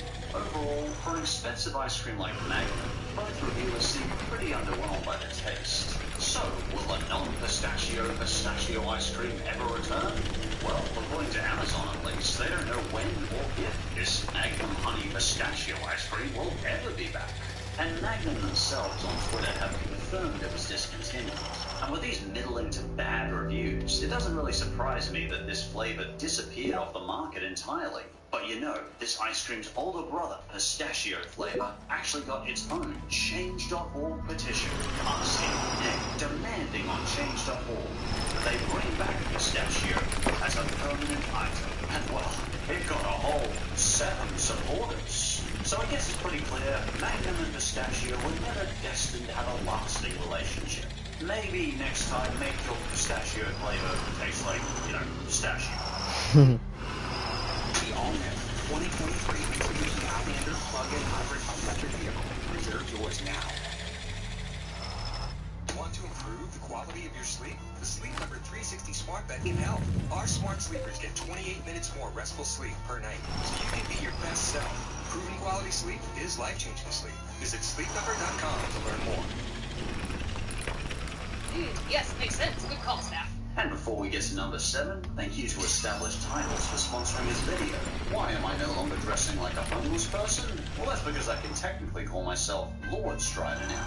You see, Established Titles is a fun and novel way to preserve the natural woodlands of Scotland, while helping global reforestation efforts too. Reforestation is the opposite of deforestation, so planting trees. It's a project based on a historic Scottish custom, where landowners are referred to as lairds, or lords and ladies in English. So why can I technically call myself Lord Strider now? Well, they let you buy at least 1 square foot of land on a private estate in Eddleston, Scotland. And according to old Scottish custom, this means you can declare yourself a landowner in Scotland.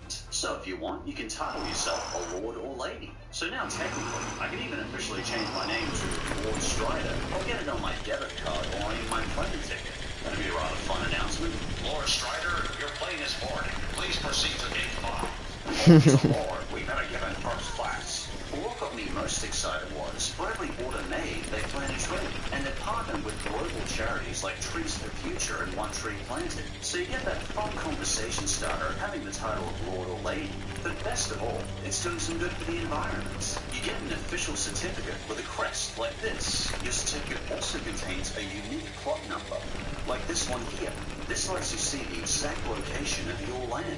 And of course, you're welcome to go visit your plot of land. It can be a thoughtful and funny gift for loved ones, and you can even get a couples pack that comes with adjoining plots of land. The first 200 people purchasing a title pack using my link will effectively be next to my plot. And if you like, I'd welcome your company in our little kingdom. Established Titles is actually running a massive full sale right now. Plus, if you use the code STRIDER, you get an additional 10% off. You can go to establishedtitles.com/Strider to get your gifts and make yourself or someone you care about a Lord or Lady. Anyway, thank you to Established Titles for the sponsorship, and thank you for your patience. Let's continue. And for 7 lucky 7, Starbucks Java Chip Frappuccino. Believe it or not, Starbucks used to be in the supermarket ice cream business. Until one fateful day in 2013, they finally gave up the ice cream business altogether and returned to their tried and true reputation of slightly less burnt coffee than McDonald's. The Java Chip Frappuccino was a pleasant combination of coffee ice cream with chocolate chunks. You can still order a frozen coffee of the same name straight from Starbucks, but it's a far cry from the supermarket ice cream itself. In fact, some people thought Starbucks ice cream was actually better than their coffee. The ice cream itself first became available in 1996. It was basically a way for people who like caffeine to get their hits in an ice cream form. There are actually a whole bunch of flavors, including caramel macchiato and mocha frappuccino. And how did they taste? Well, according to the reviews, people really liked this flavor. A reviewer on Delish called the ice cream tasty, nuanced, and holding enough coffee flavor to set it above other coffee ice creams. This was one of the first reviews I could find that said it liked Starbucks ice cream far better than its coffee. The Foodly website claimed Starbucks ice cream wasn't as creamy as other ice creams, but it was tasty and very energizing. But no matter how hard I looked, I couldn't get a straight answer on why Starbucks ice cream was so suddenly removed in 2013. Fans certainly seem to have missed it. My personal guess is there simply wasn't a big enough market for supermarket coffee ice cream. From my own experience, when I used to work at the BP service station shift, I would sell 98% of my ice cream on the nighttime shift. As Ben & Jerry's have discovered and capitalized upon, singles and couples generally have ice cream cravings when they're sitting down for the night and want to unwind and indulge. Generally not before a morning work shift. When someone came into my station wanting a caffeine hit, normally they'd just want an iced coffee or I'd brew them a proper coffee. And they generally wanted it fast. They've got places to be. They've got no time to sit down eating ice cream. But overall, Java Chip coffee ice cream was well missed by fans. I just don't think the market was there for it. Number 6.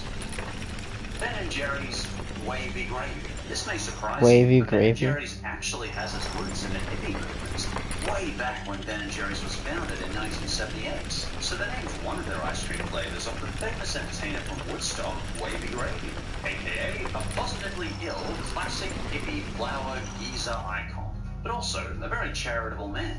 And thus, we ended up with perhaps the most gross-sounding ice cream flavor in recorded history.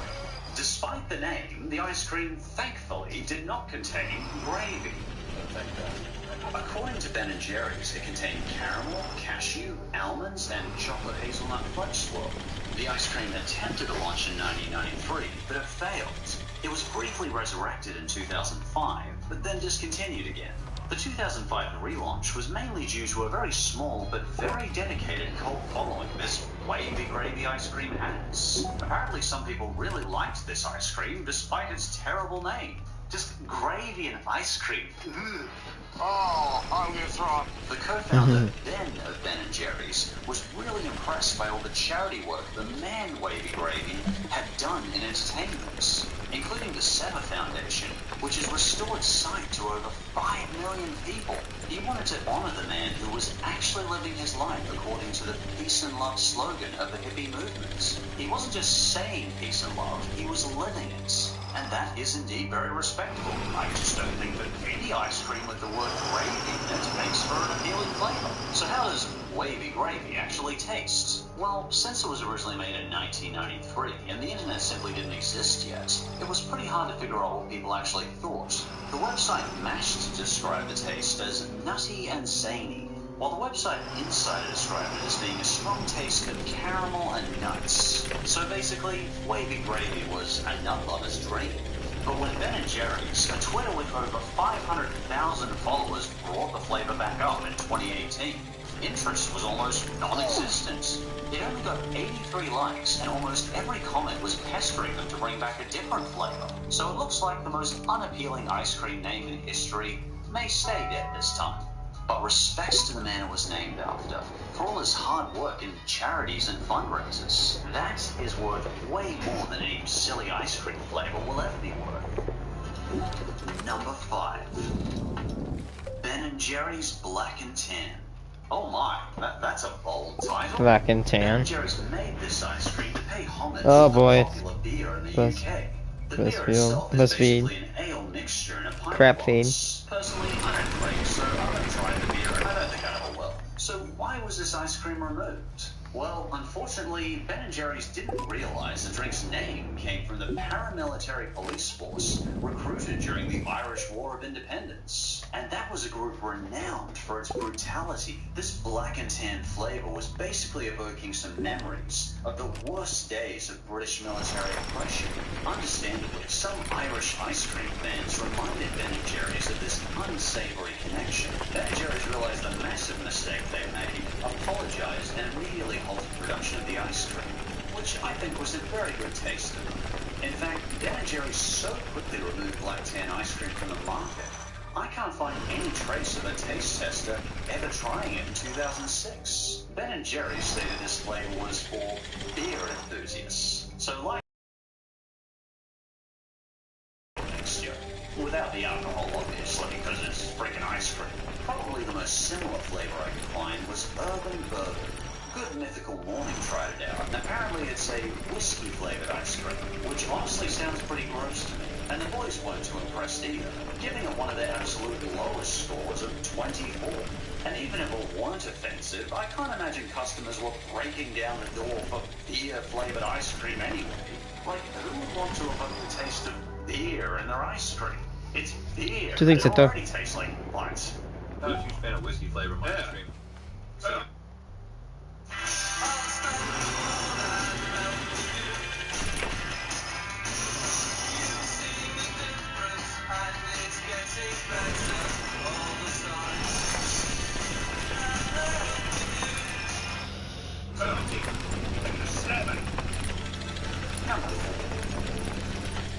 Dove Caramel Swirl Ice Cream with Cashew.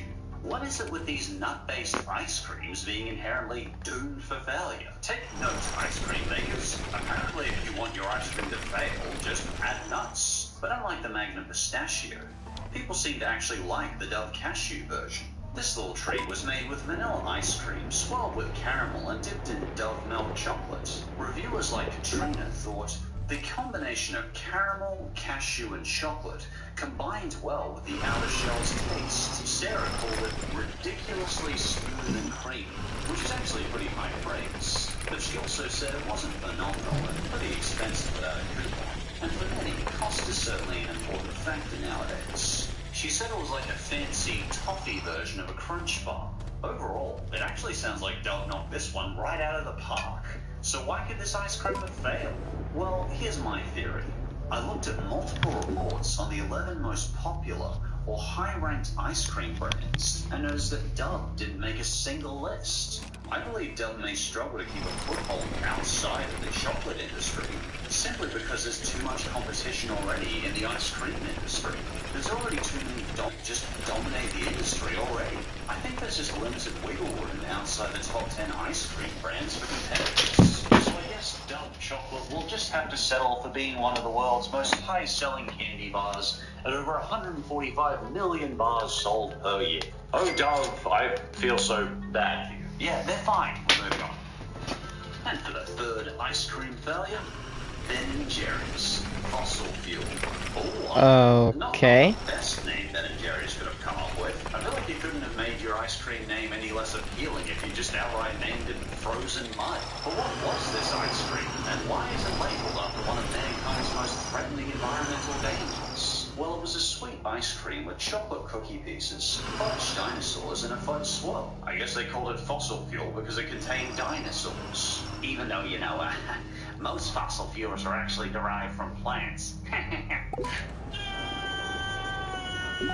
But Ben & Jerry quickly realized that labeling their ice cream after the biggest environmental concern in human history might be a minor error, and they very quickly discontinued the flavor. In fact, they backpedaled so quickly that they actually made a protest ice cream, and the message was aimed right at the ex-prime minister of my own country, Scott Morrison. Ben & Jerry's made the Unfudge Our Future flavor, intended to encourage Scott Morrison to take up less fossil fuels and more renewable energy sources. And, you know, that is a respectable message, and that would be great. So needless to say, with Ben & Jerry's having such a socially conscious company image, they didn't even want the word fossil fuels in one of their ice creams, which is fair enough. We believe that fossil fuels, whether ice cream or the real thing, belong in the ground. Why am I making Nixon sound like an environmental activist? Anyway, more power to you, Ben & Jerry's. What do we have next? Number 2. Hershey's Reese's Ice Cream. Well, that's a combination I wasn't expecting. Hershey's chocolate plus Reese's chocolate plus chocolate ice cream equals possibly too much chocolate? Well, maybe it was, because it appears Hershey's discontinued it. It all started with Hershey's making ice cream, not to be confused with Hershey's Ice Cream Company, which has somehow still not been successfully sued by Hershey's in their over 100-year feud.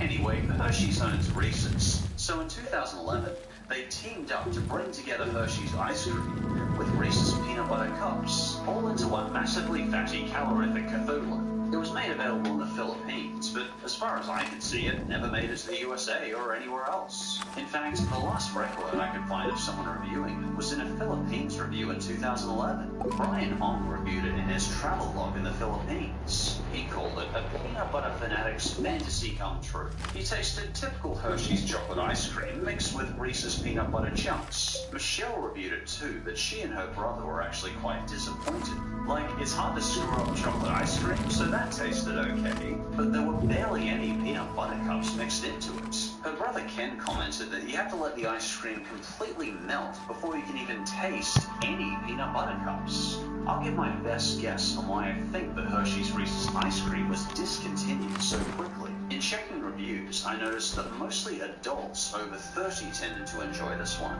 And when I looked at commercials for this Filipino Reese's Hershey's ice cream, it became pretty clear that the ice cream was targeted towards kids. So maybe Filipino kids just weren't interested in the combination of Reese's peanut butter cups with Hershey's chocolate ice cream. Or maybe they just decided that Reese's peanut butter ice cream was enough. But even that's not quite the same, as that's more of a Reese's peanut butter flavored ice cream. But I think that's probably the closest we're going to get to this discontinued original.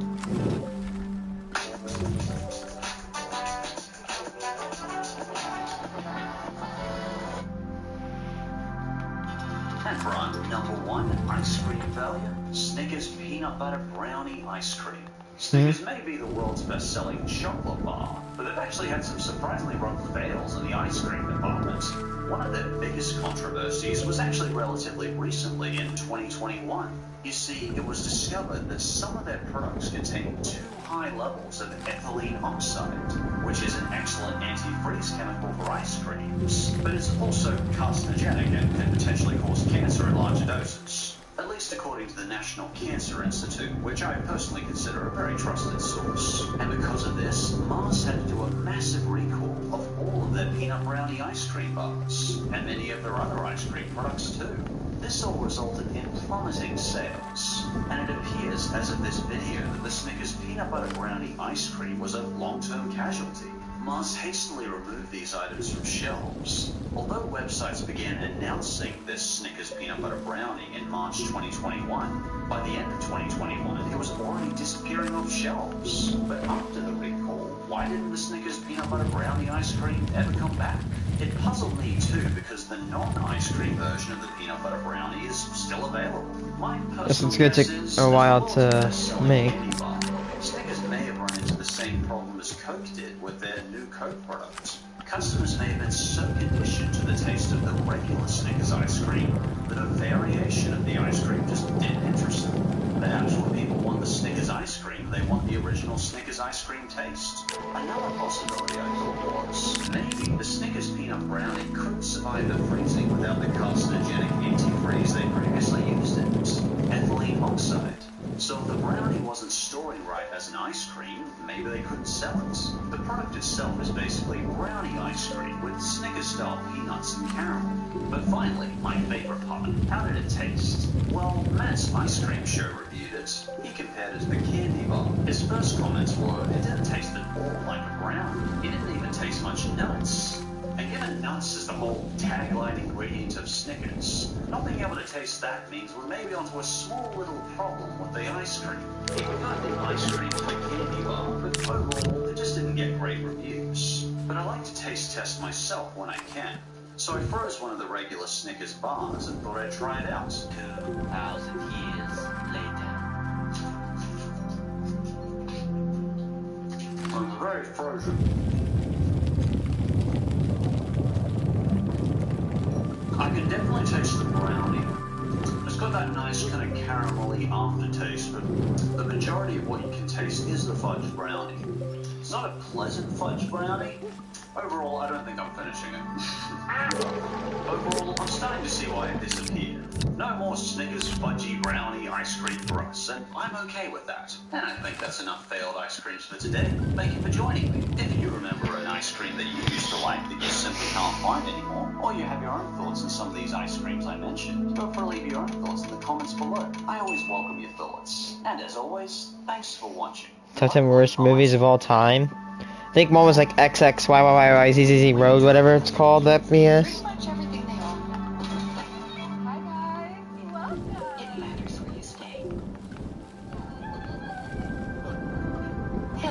For the stay. If you want to stay for like $5,000 a night. Whether you're breaking a sweat or breaking down barriers, Cliff Bar is the ultimate energy bar. Purposefully crafted with a blend of protein, fat, and carbs. Because the more good you put in, the more great you get out.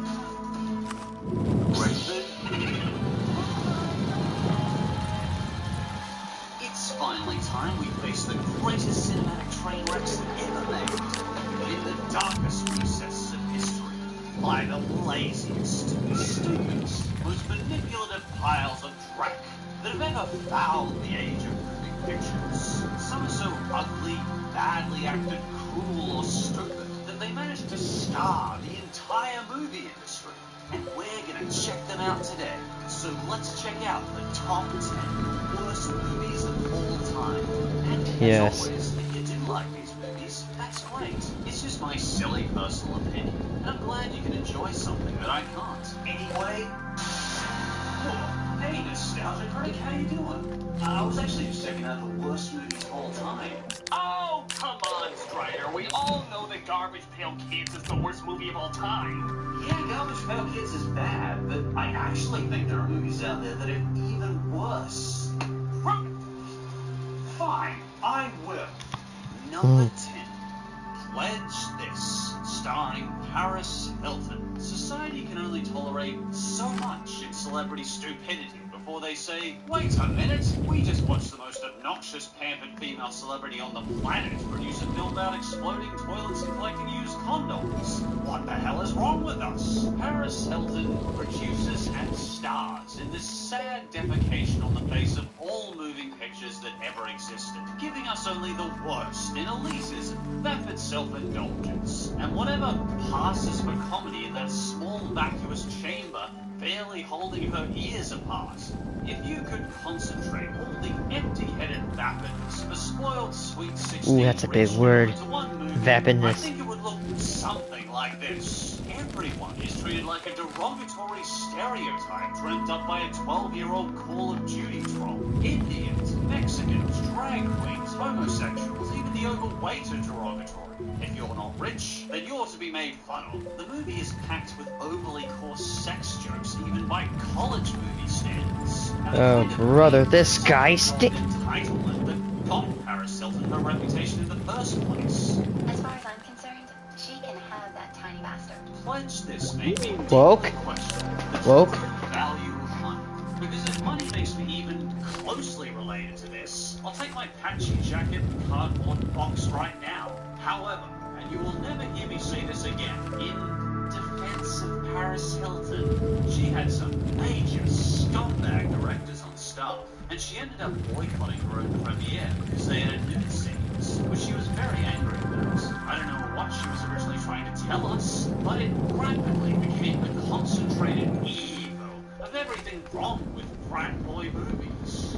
And the ninth worst movie is the Star Wars Holiday Special. Oh, I've heard about this. Remember the powerful, epic moments of Luke first rescuing Leia and using the Force to destroy the Death Star in A New Hope. But then, our buddy George gave A New Hope a follow-up before Empire Strikes Back. A holiday special with so much sandbagging, painful corniness, just weird moments and plain nonsense that it makes the entire franchise worse just by existing. They wrote a fanfiction about a special Star Wars Wookiee Day. Let's call it Life Day. Life Day remains the most idiotic, brainless, corny title for a holiday I've ever heard. You just hear that title and you immediately know you're in for something so campy that it makes Brady Bunch look like a dark, sinister horror. And the movie is 98% sandbagging. If we're not watching the Wookiee Cooking Channel, bizarrely colored mini dances, or Wookiees alone time, we're watching pug-fugly animations about Boba Fett. I am convinced that every single fanfiction for Star Wars ever written would be more interesting than this thing. George Lucas himself despises this special, and I quote him saying, "If I had the time and a sledgehammer, I would track down every copy of this show and smash it." And the eighth worst movie is The Room. I did not hit her. I did not. For those who don't know, a very socially challenged alien man named Tommy Wiseau created, well, something. None of us are quite sure what he made, but it has him in it, doing stuff, and talking in perhaps the most hilariously socially inept innotations in the history of mankind. Lisa loves you too, as a person, as a human being. The Room is a cult classic, and rightfully so. This movie is so impressively awkward that it makes community theater look like Citizen Kane. Very few people I know actually hate The Room because it's such an earnest piece of work. It does at heart feel like a poor me story about vilifying this poor girl Lisa, but it's so wonderfully awkward in delivering its message that despite being one of the worst movies ever made, it's also still really funny. Just trying to conceive the demented reality Tommy made this movie in. The true goal of the movie seems to be Tommy's strange attempts to convince us that he's a perfectly normal member of society, with a banking job, a girlfriend, future career plans, and a drug-dealing orphan he looks after. Tommy just wants the world to think he's normal, but the problem is that no matter what humdrum activities Tommy throws at us, from buying flowers to playing football with his friends, you can't help but still see him as that shady midnight manager at Shell with a creepy leer in his eye. Tommy, it's okay to be you. We know you're a creepy alien, and that's the way we like you. You just keep making the most abysmal films our world has ever seen, and I'm sure we'll keep enjoying them. And the seventh worst movie is Turkish Star Wars. Turkish Star Wars? The man who saved the world. Two space cadets crash land on a desert planet, where an evil wizard seeks the ultimate power to take over the world. I'm interested. I tell you this plot summary I read because only the demented mind of the creator could possibly actually understand what's going on in this discombobulated mess of low production values, stolen footage, and Mardi Gras costumes. Directed by Seaton Inam and starring Seton Inam, this movie borrows footage from Star Wars and borrows music from Raiders of the Lost Ark. It is a great mystery what this movie was actually meant to be about. I mean, it was this strange unknown mixture of stock footage, bad explosion effects, and cut-ins of the director punching rocks for some reason. Minecraft. We're watching a movie that is literally broken. Like, the DVD just couldn't handle its own existence anymore, and exploded inside the DVD player, leaving a glitchy, broken mess of footage, ugly greens, and fart-like sound effects. And number 6.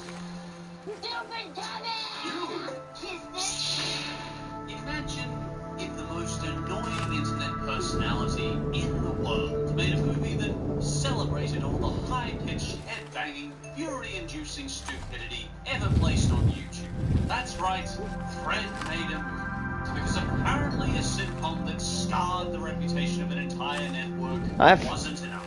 This film hurts me to watch because I've heard so much that this movie is just complete dog crap. That pervades every fiber of Fred's character. The plot seems to be that Fred is stalking a girl named Judy, who is clearly both blind and deaf to not pull out a shotgun on him the second she sees or hears him. And that's pretty much the whole plot, really. The problem is that Fred doesn't fit into any real category of hero, anti-hero, or even villain. The only persona Lucas Cruikshank played as Fred was annoying. There is no part of me that wants to see this character succeed. The best part of watching this movie remains seeing Fred smash his head into a wall. In fact, I made a remix of it. Fred is not a comedy. It's just this constant squeal of noise continually erupting from my speakers. If your entire audience wants the character dead by the end of the movie, then you know somewhere your movie has failed. Fred, the movie, will break your eardrums, then your spirit.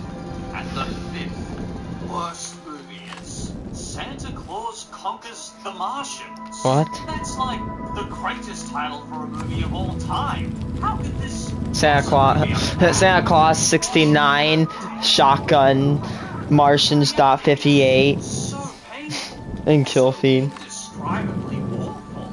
And just take one gander at these Martians. The Martian costumes look like they just waltzed into the kitchen and started sticking forks and spoons into their hats. Our green-headed twit here called King Martian kidnaps Santa Claus so he can provide Christmas cheer to the aliens. Oh, come on. Really? Sentient life reaches planet Earth for the first time in 4.5 Do we harvest their planet, kill and slay their people? Just take Santa Claus. What are those funny things sticking out of your head? Those are our antennae. No, they're not. Those are bad forks. The United Flipping Nations comes together to try and bring Santa Claus back from Mars. NASA organizes a rescue space mission in an attempt to rescue Santa, using only the finest in free stock footage to demonstrate this. How anyone legally sane in production could not find this the most absurd idea ever conceived baffles me.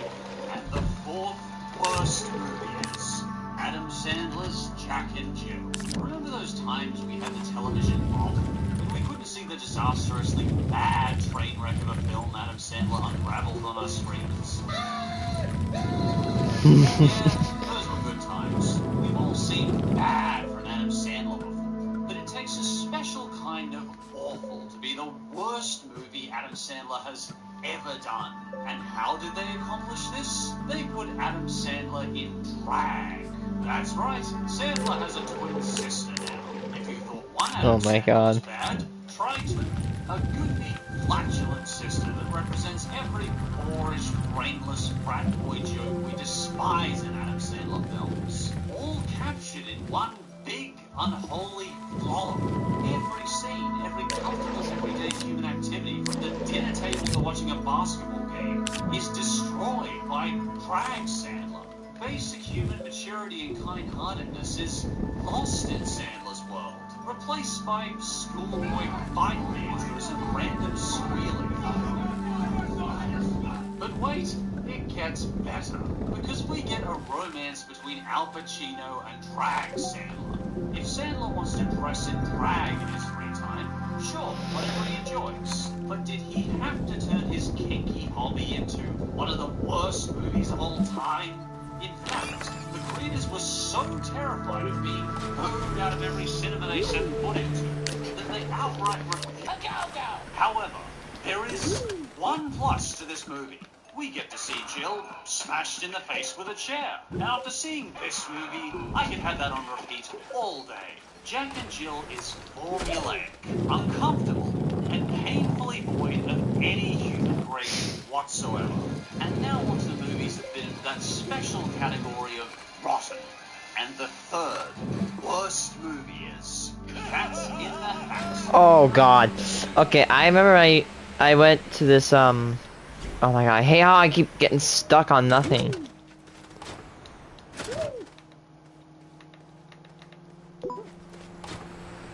I literally remember when I went to the dentist, and how that works is that you sit back and you watch TV and they had this episode on. I didn't have the heart to say that this was a garbage video, but I did, you know. I was entertained by the complete idiocy of the film.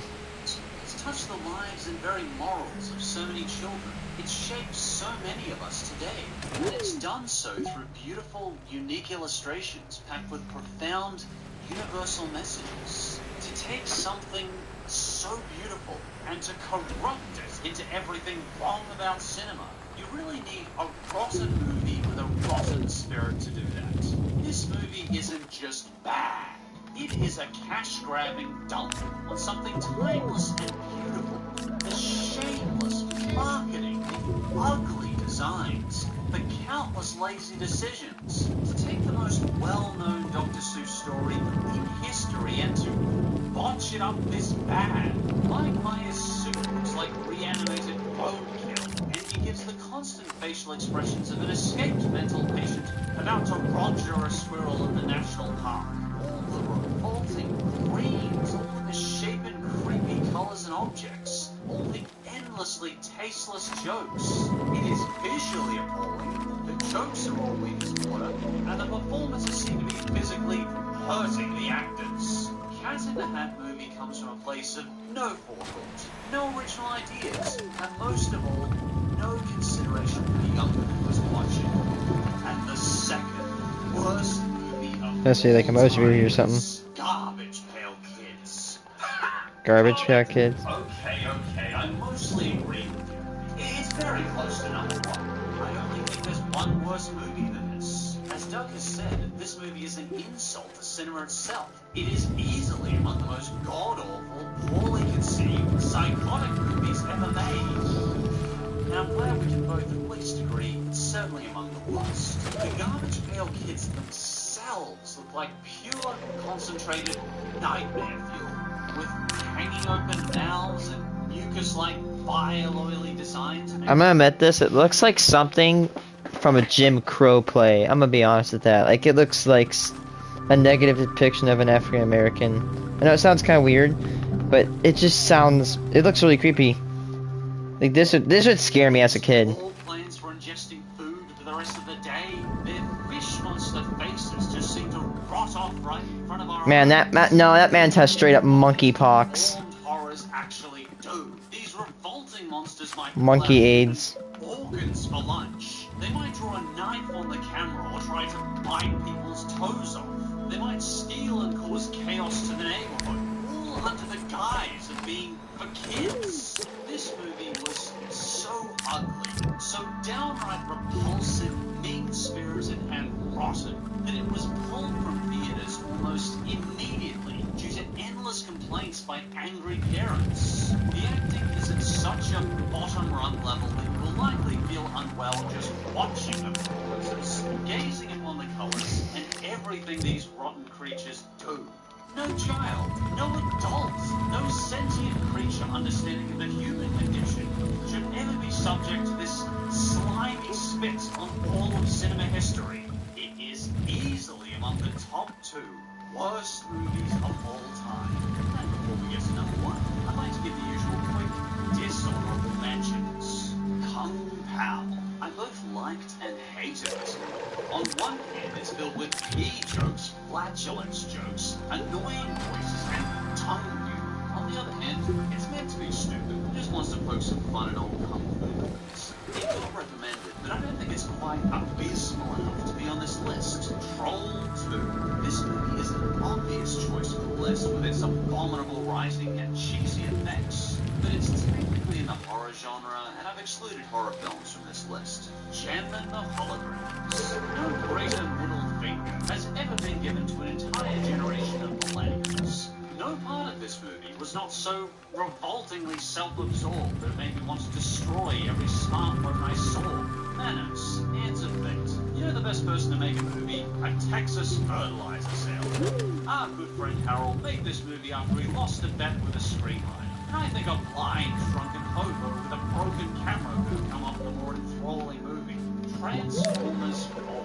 God, I hate this movie, but at least it's kind of colorful some of the time. It's not trying to give you a seizure, even if it's not the absolute worst. I despise the Transformers movies for what they've done to the movie industry as a whole.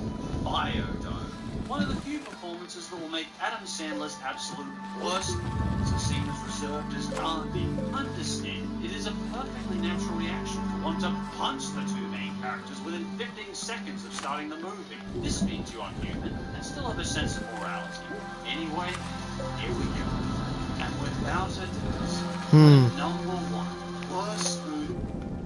It's a long section. Don't let psoriatic arthritis get in the way. Taltz reduces joint pain and stiffness.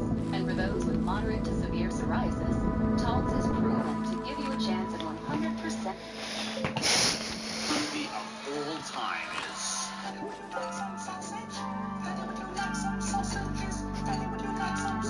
What is this? Freddy got fingered. First off, I'm sorry in advance. When humans first created moving pictures so long ago, did they ever conceive that such a detestable, empty, worthless nightmare could exist? In what part of any human's creative vision does this thing fit? Imagine a grotesque man who never grew up, who thrived on shows about breaking things on reality TV and throwing fecal matter into people's faces. Now imagine if that attention-seeking, brainless twit got $14 million for his own movie to write and star in. Welcome to the most immature, vile, ugly, grotesque movie conceived by man. Welcome to Freddy Got Fingered. This is not a comedy film, as it likes to claim. This is a horror film. As we watch this creature try to outgross himself, you will likely have some of the symptoms of horror. You will likely feel like vomiting, screaming. You'll probably look on your screen in horror, terrified of what's going to happen next. This movie is like an inescapable night terror Freud was having during his creepier phase. Does it think it's being smart? There is some dark part of the recesses of our mind where we forget what is downright wrong and assume that these will never happen. Then Tom... What?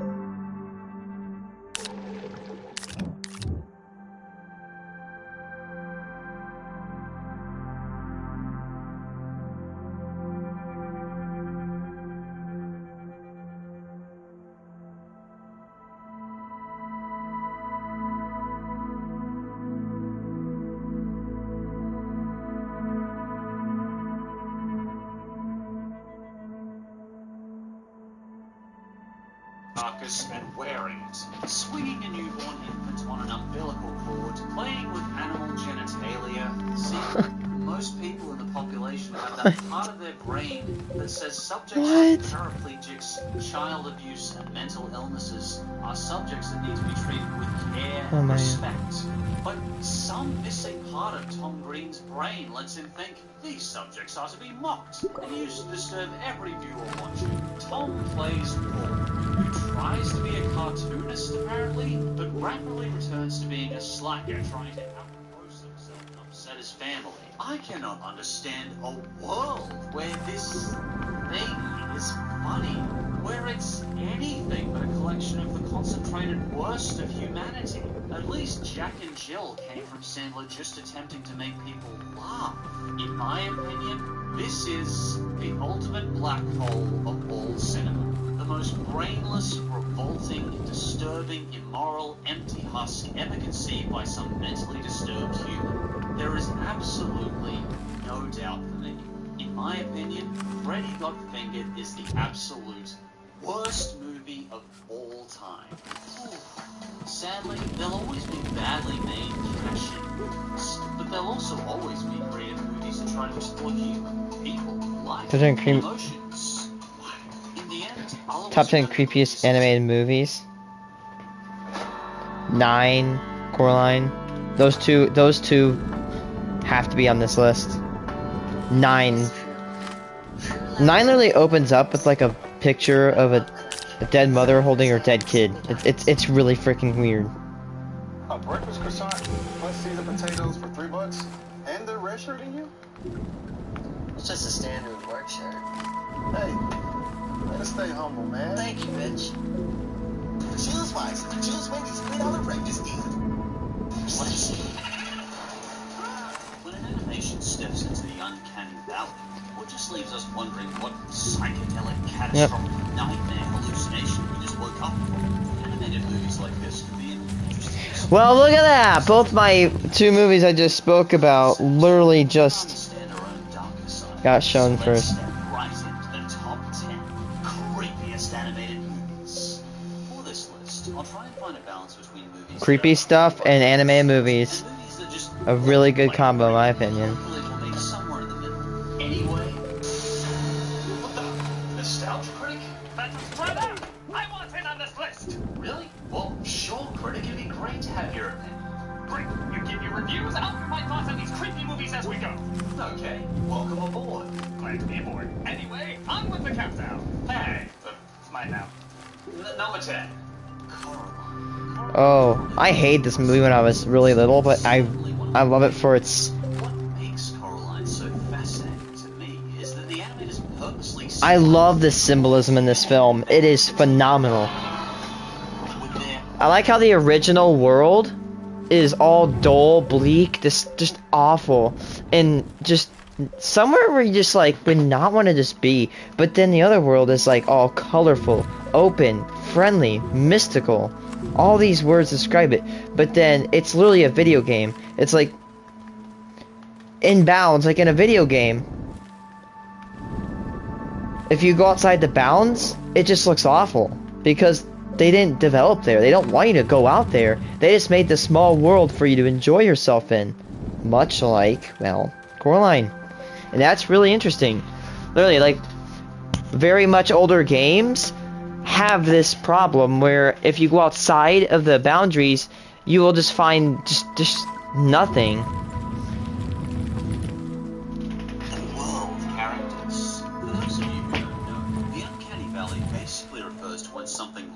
Realistic, but is just slightly off.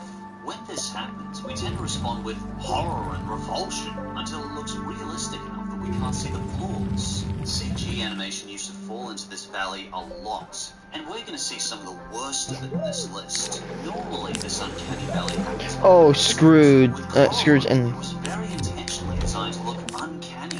Admittedly, the story... I love the stop motion. Young Coraline is bothered by a current home life and finds another better world. I love stop motion. I heard the dolls from this movie literally got sold for tens of thousands of dollars. But what I like about Coraline is when we first... It seems like a happier world, but unconsciously, we're picking up on the uncanny valley. As a guy with sensory, like if you don't know, because I'm on the spectrum, I'm very sensory, and watching that movie after I was like older, really like it's like an acid trip whenever the other world kind of goes on screen. Like it's just a parade of colors, and that's kind of why I love it. I love colorful stuff. The more the nightmare bubbles to the surface, and by the 60-minute mark, our subconscious has managed to communicate to our conscious that this world is wrong. And Coraline needs to get the hell out of there. Sewing buttons into children's eyes, just ugh. I need to get my sister down here maybe next weekend and get her to watch the movie because she wanted to watch it with her boyfriend. Classics, I highly recommend it. Yes, 10 out of 10. Is a diverse range of creepy visuals. I just can't find the movie on digital. I used to have the DVD, but I think it got destroyed. I agree. It's both diverse and creepy with its own unique style. I definitely recommend Coraline too. 9. Tin Toy. Yeah, this was really weird. In 1988, this is pretty amazing looking. The CG's a little dated, but The baby. there was a time when Pixar wasn't so good at their CG. In fact, there was one time when they fell so far into the uncanny valley that they made both kids and adults in the audience soil themselves. You may notice when this thing moves, it encourages a feeling of revulsion and terror in your guts. That's because this guy's not a robot or a human. This little guy's near the bottom zombie section of the uncanny valley, which Pixar has fortunately ever since managed to stay right out of. What we see nowadays is the result of 20 years of Pixar pulling themselves out of this hideous valley of terror. But the idea was set. Disney took notice of Tin Toy, and they went on to help Pixar make Toy Story. So at least the terrified howls of viewers weren't in vain. It inspired one of the greatest animated movies of all time. Hey, critic, what did you think of Tin Toy? Well, Tin Toy was made by Pixar in 1988, so it's no wonder. It's probably my least liked short. And hey, the end result was Toy Story, so I'm glad Pixar ended up making Tin Toy. Tin Toy Story, I guess. I agree. Animation is far better off the Tin Toy existing. Number 8. Monster House. Oh, this one creeped me out as a kid too. Okay, to start with, this doesn't even need to be a monster movie. Just look at that animation. This is from the era when animated movies were just coming out of the center of the uncanny valley, still giving off some of those creepy David Lynch vibes. It's meant to be a horror film for kids, but kids may not have realized exactly why they were horrified. But we're only scratching the surface of the uncanny valley with Monster House. CG animation Killer was about to Slinkies. become even creepy. As a kid, this scared the absolute hell out of me. From there, it's got a lot of the usual standard tropes, but it's got some creative scenes in the process, so I enjoyed it. Hey critic, didn't you review this one in your Halloween Guilty Pleasures? I certainly did. The character animation can be awkward and the scenes can move slowly, but the way the monster house transforms everyday objects into nightmares was super creative. I think it's still an interesting Halloween guilty pleasure. Number 7. Oh, I think I saw it. It's the Christmas Carol. Dude, the ending. I'm gonna give a spoiler warning. The end, it literally shows him that he's literally going to go to hell. Like the spirit of Christmas future literally shows a grave and it's just a fiery pit of hell. And it's this Reaper. It's so weird. I think it like the spirit of Christmas present, like how he literally turns into a skeleton. It was a really weird film, but it is good. I love it. Disney's A Christmas Carol. You thought Jim Carrey as the Grinch was terrifying. Try turning him into a disembodied, freaky CG ghoul. A ghostly ghoul. To me, this animated ghoul fest sits rock bottom in the uncanny valley.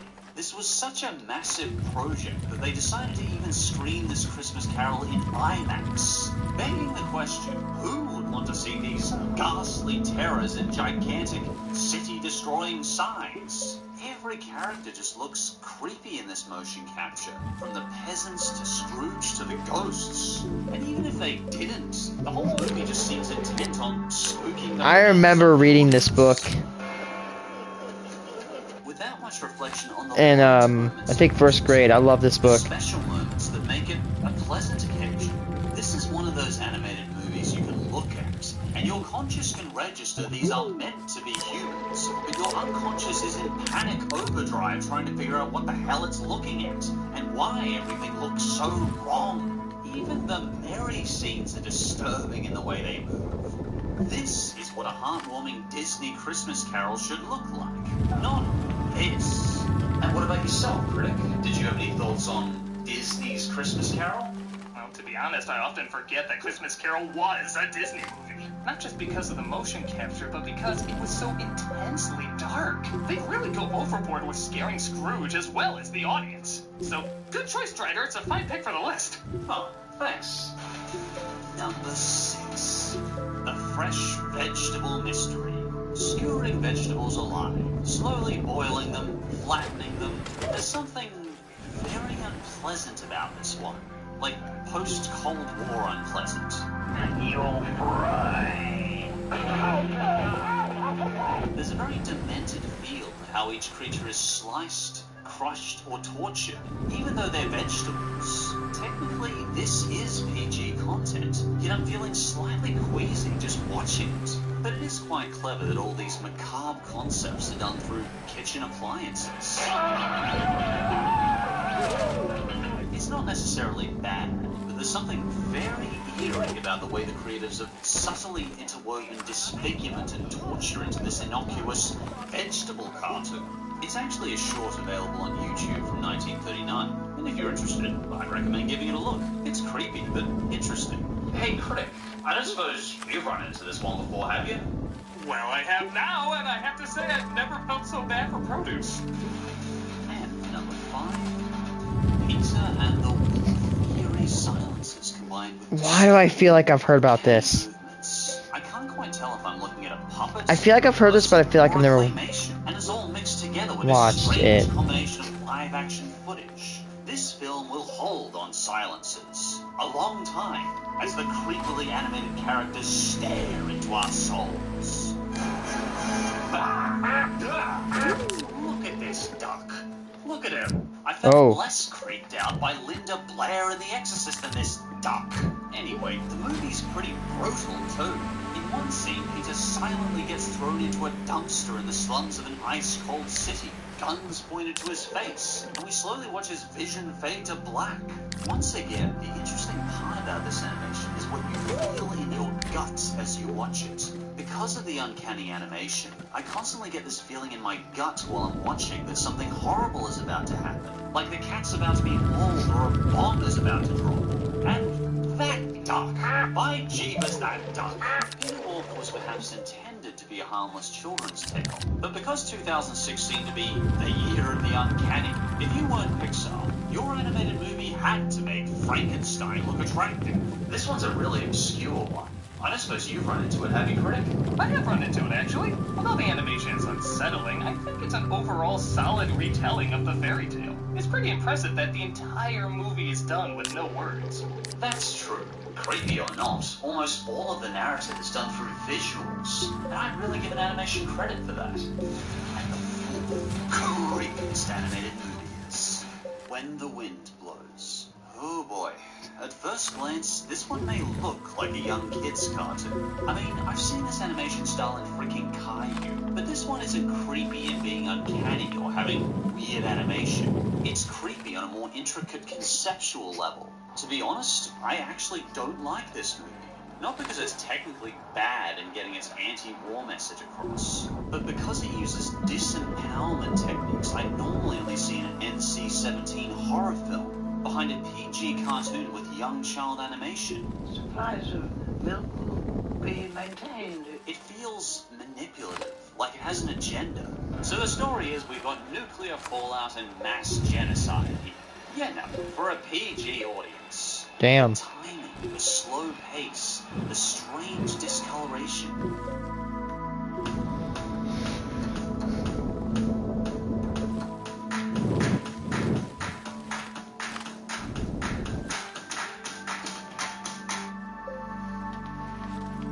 Isolation.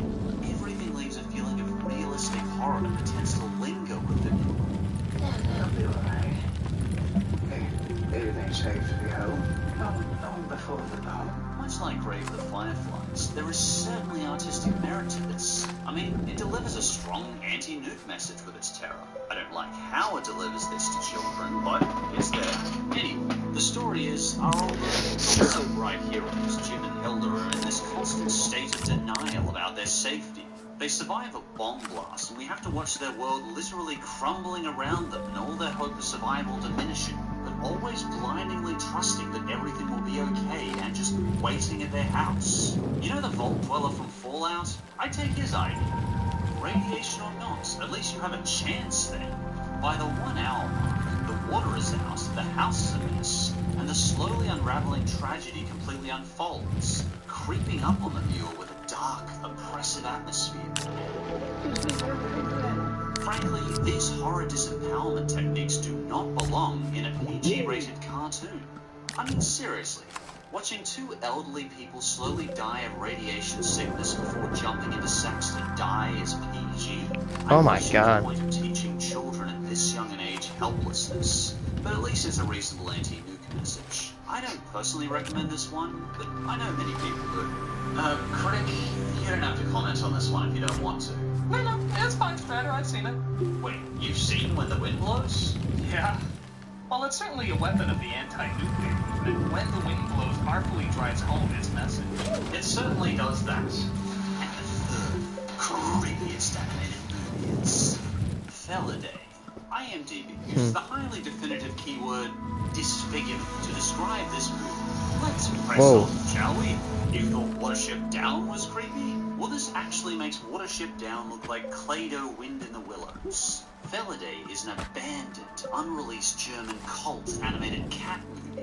When you think talking cat movies, you probably imagine charming animations like Puss in Boots, Hello Kitty and Aristocats. Well, Felidae says screw you to all those stereotypes and makes a brutal, violent, sexually explicit mutilation kitty cat cult movie. What the Imagine hell? Aristocats, except give it brutal murders, religious mass suicide, nightmare acid trips, and disfigurement scenes. Well, that's Yeah, just I can't enlightening. really picture it either. So our hero cat Francis is investigating the murders of several of his kitty brethren. But soon, Francis uncovers a suicide kitty cult. Jeez, I never thought I'd use those two words in the same sentence. It's pretty creepy and messed up to see all this happening with animation I'd expect from Aristocats. What I was watching wasn't exactly a scene out of the Aristocats. Yes, I just said that, Francis, thank you. And we continue with kitty sex, more kitty decapitation, sure, why not?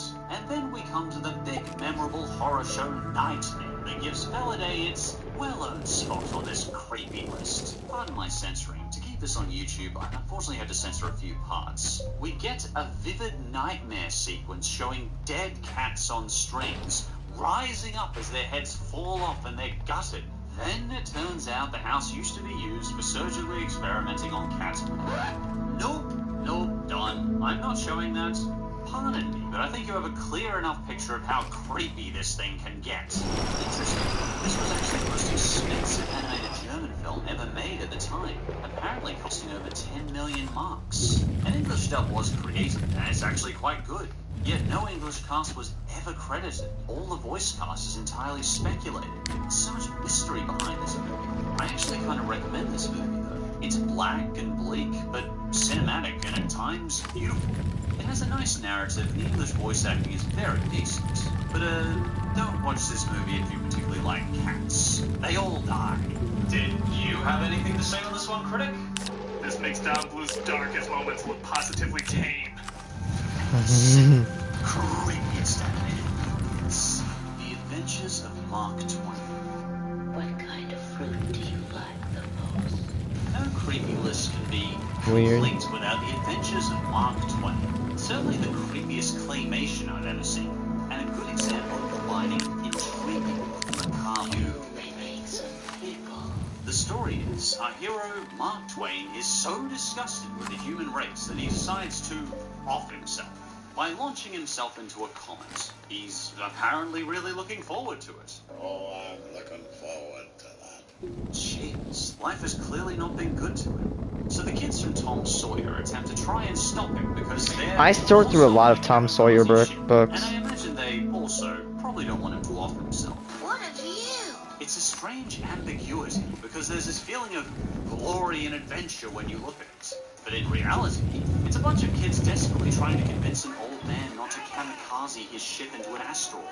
Along the way, we'll learn more about the Twain philosophy and meet familiar, colorful characters from history. Like Satan. You may have heard of him. Hello.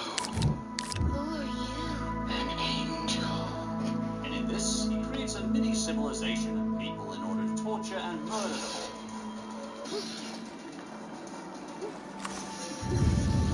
Pretty standard Satan stuff like this. Despite its cheesy play animation, there is a sense of existential nihilism to Mark Twain, which, understandably, may be more difficult for sensitive viewers to watch, particularly in scenes like visiting Satan, because, funnily enough, Satan's a pretty nihilistic fella.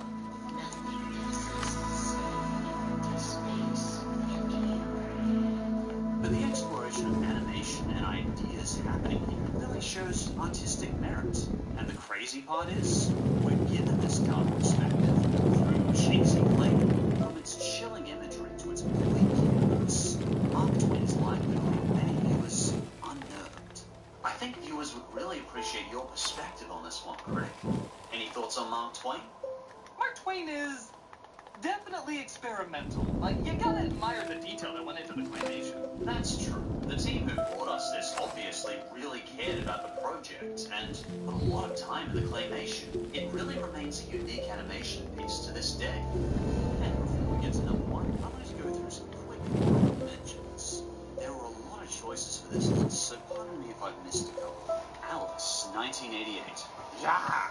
That place could eat souls. The Plague Dogs. A powerful animation made by the creator of Watership Down that discusses the cruelty of animal experimentation.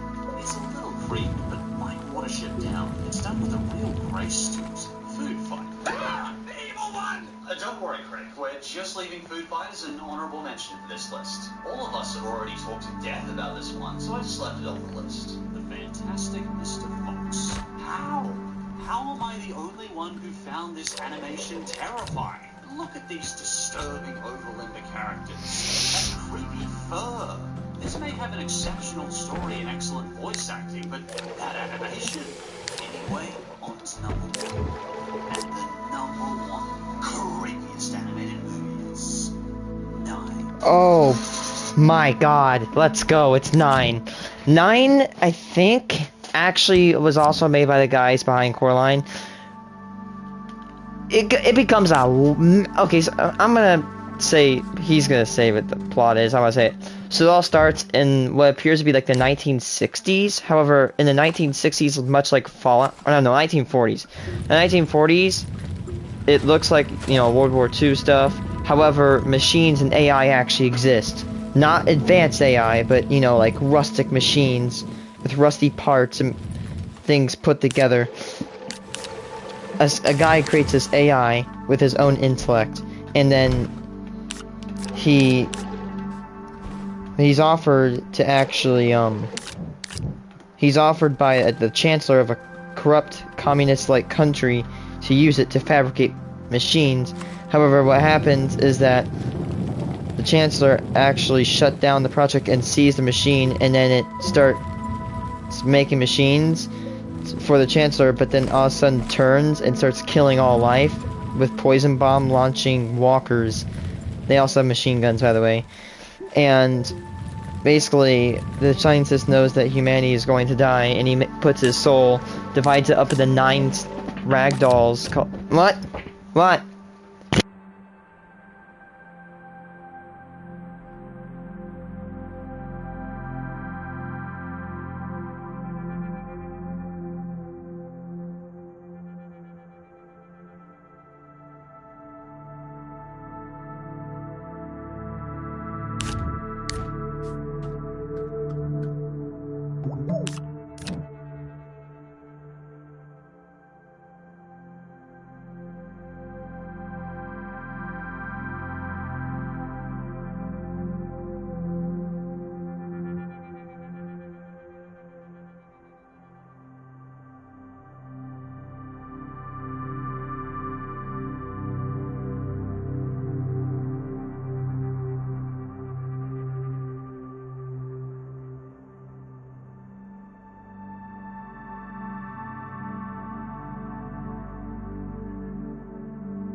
Okay, so after resuming, after the scientist divides his soul into 9 little, like,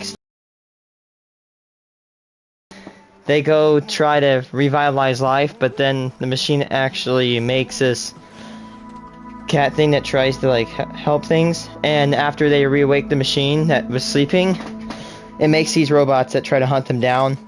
One of them is called the seamstress, and oh my god, it's a thing with a doll head with ropes coming out of it, and it has a long slithering body like a snake, and it wraps the people up, it wraps the dolls up and tries to bring them, because the machine wants to consume the souls of the dolls. It's pretty cool. Forget watching the world die. Let's just start with it already dead. Hell, let's have an animated movie that has already eradicated all life on Earth with chemical warfare. The story is basically that a fabrication machine has wiped out all of Earth's population using toxic gas and chemical weapons to eradicate all the humans and animals.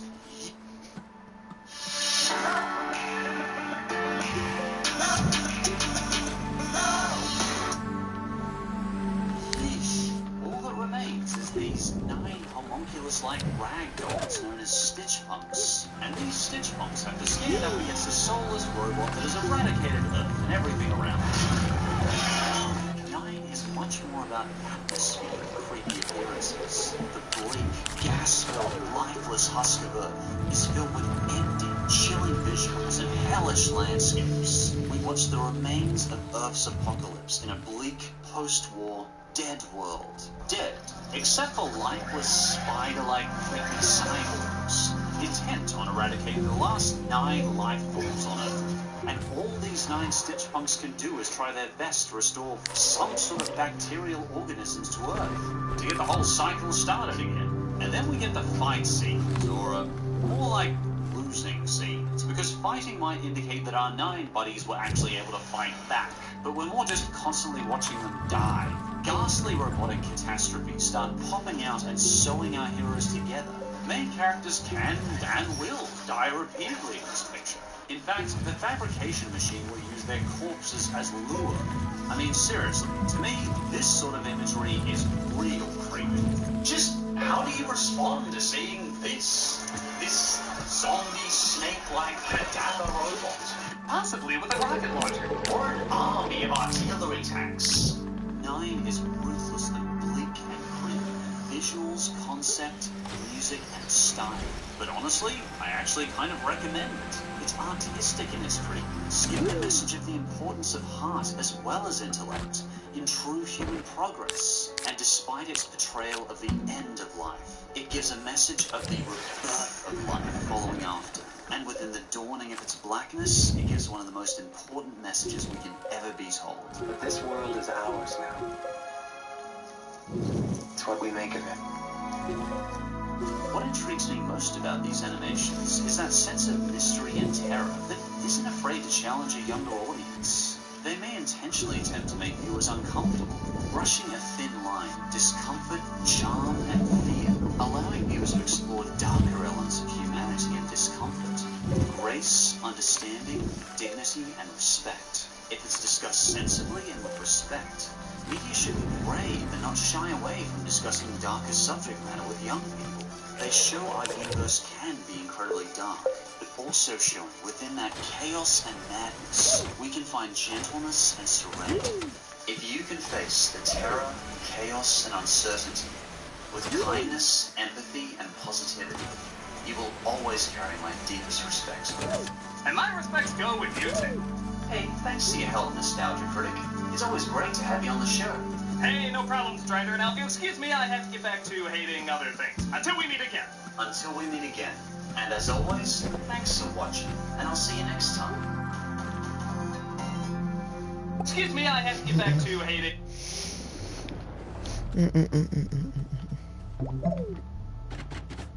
We actually finished the North Pole's base. So wait, is this the South Pole? This is the South Pole.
Let's take a break.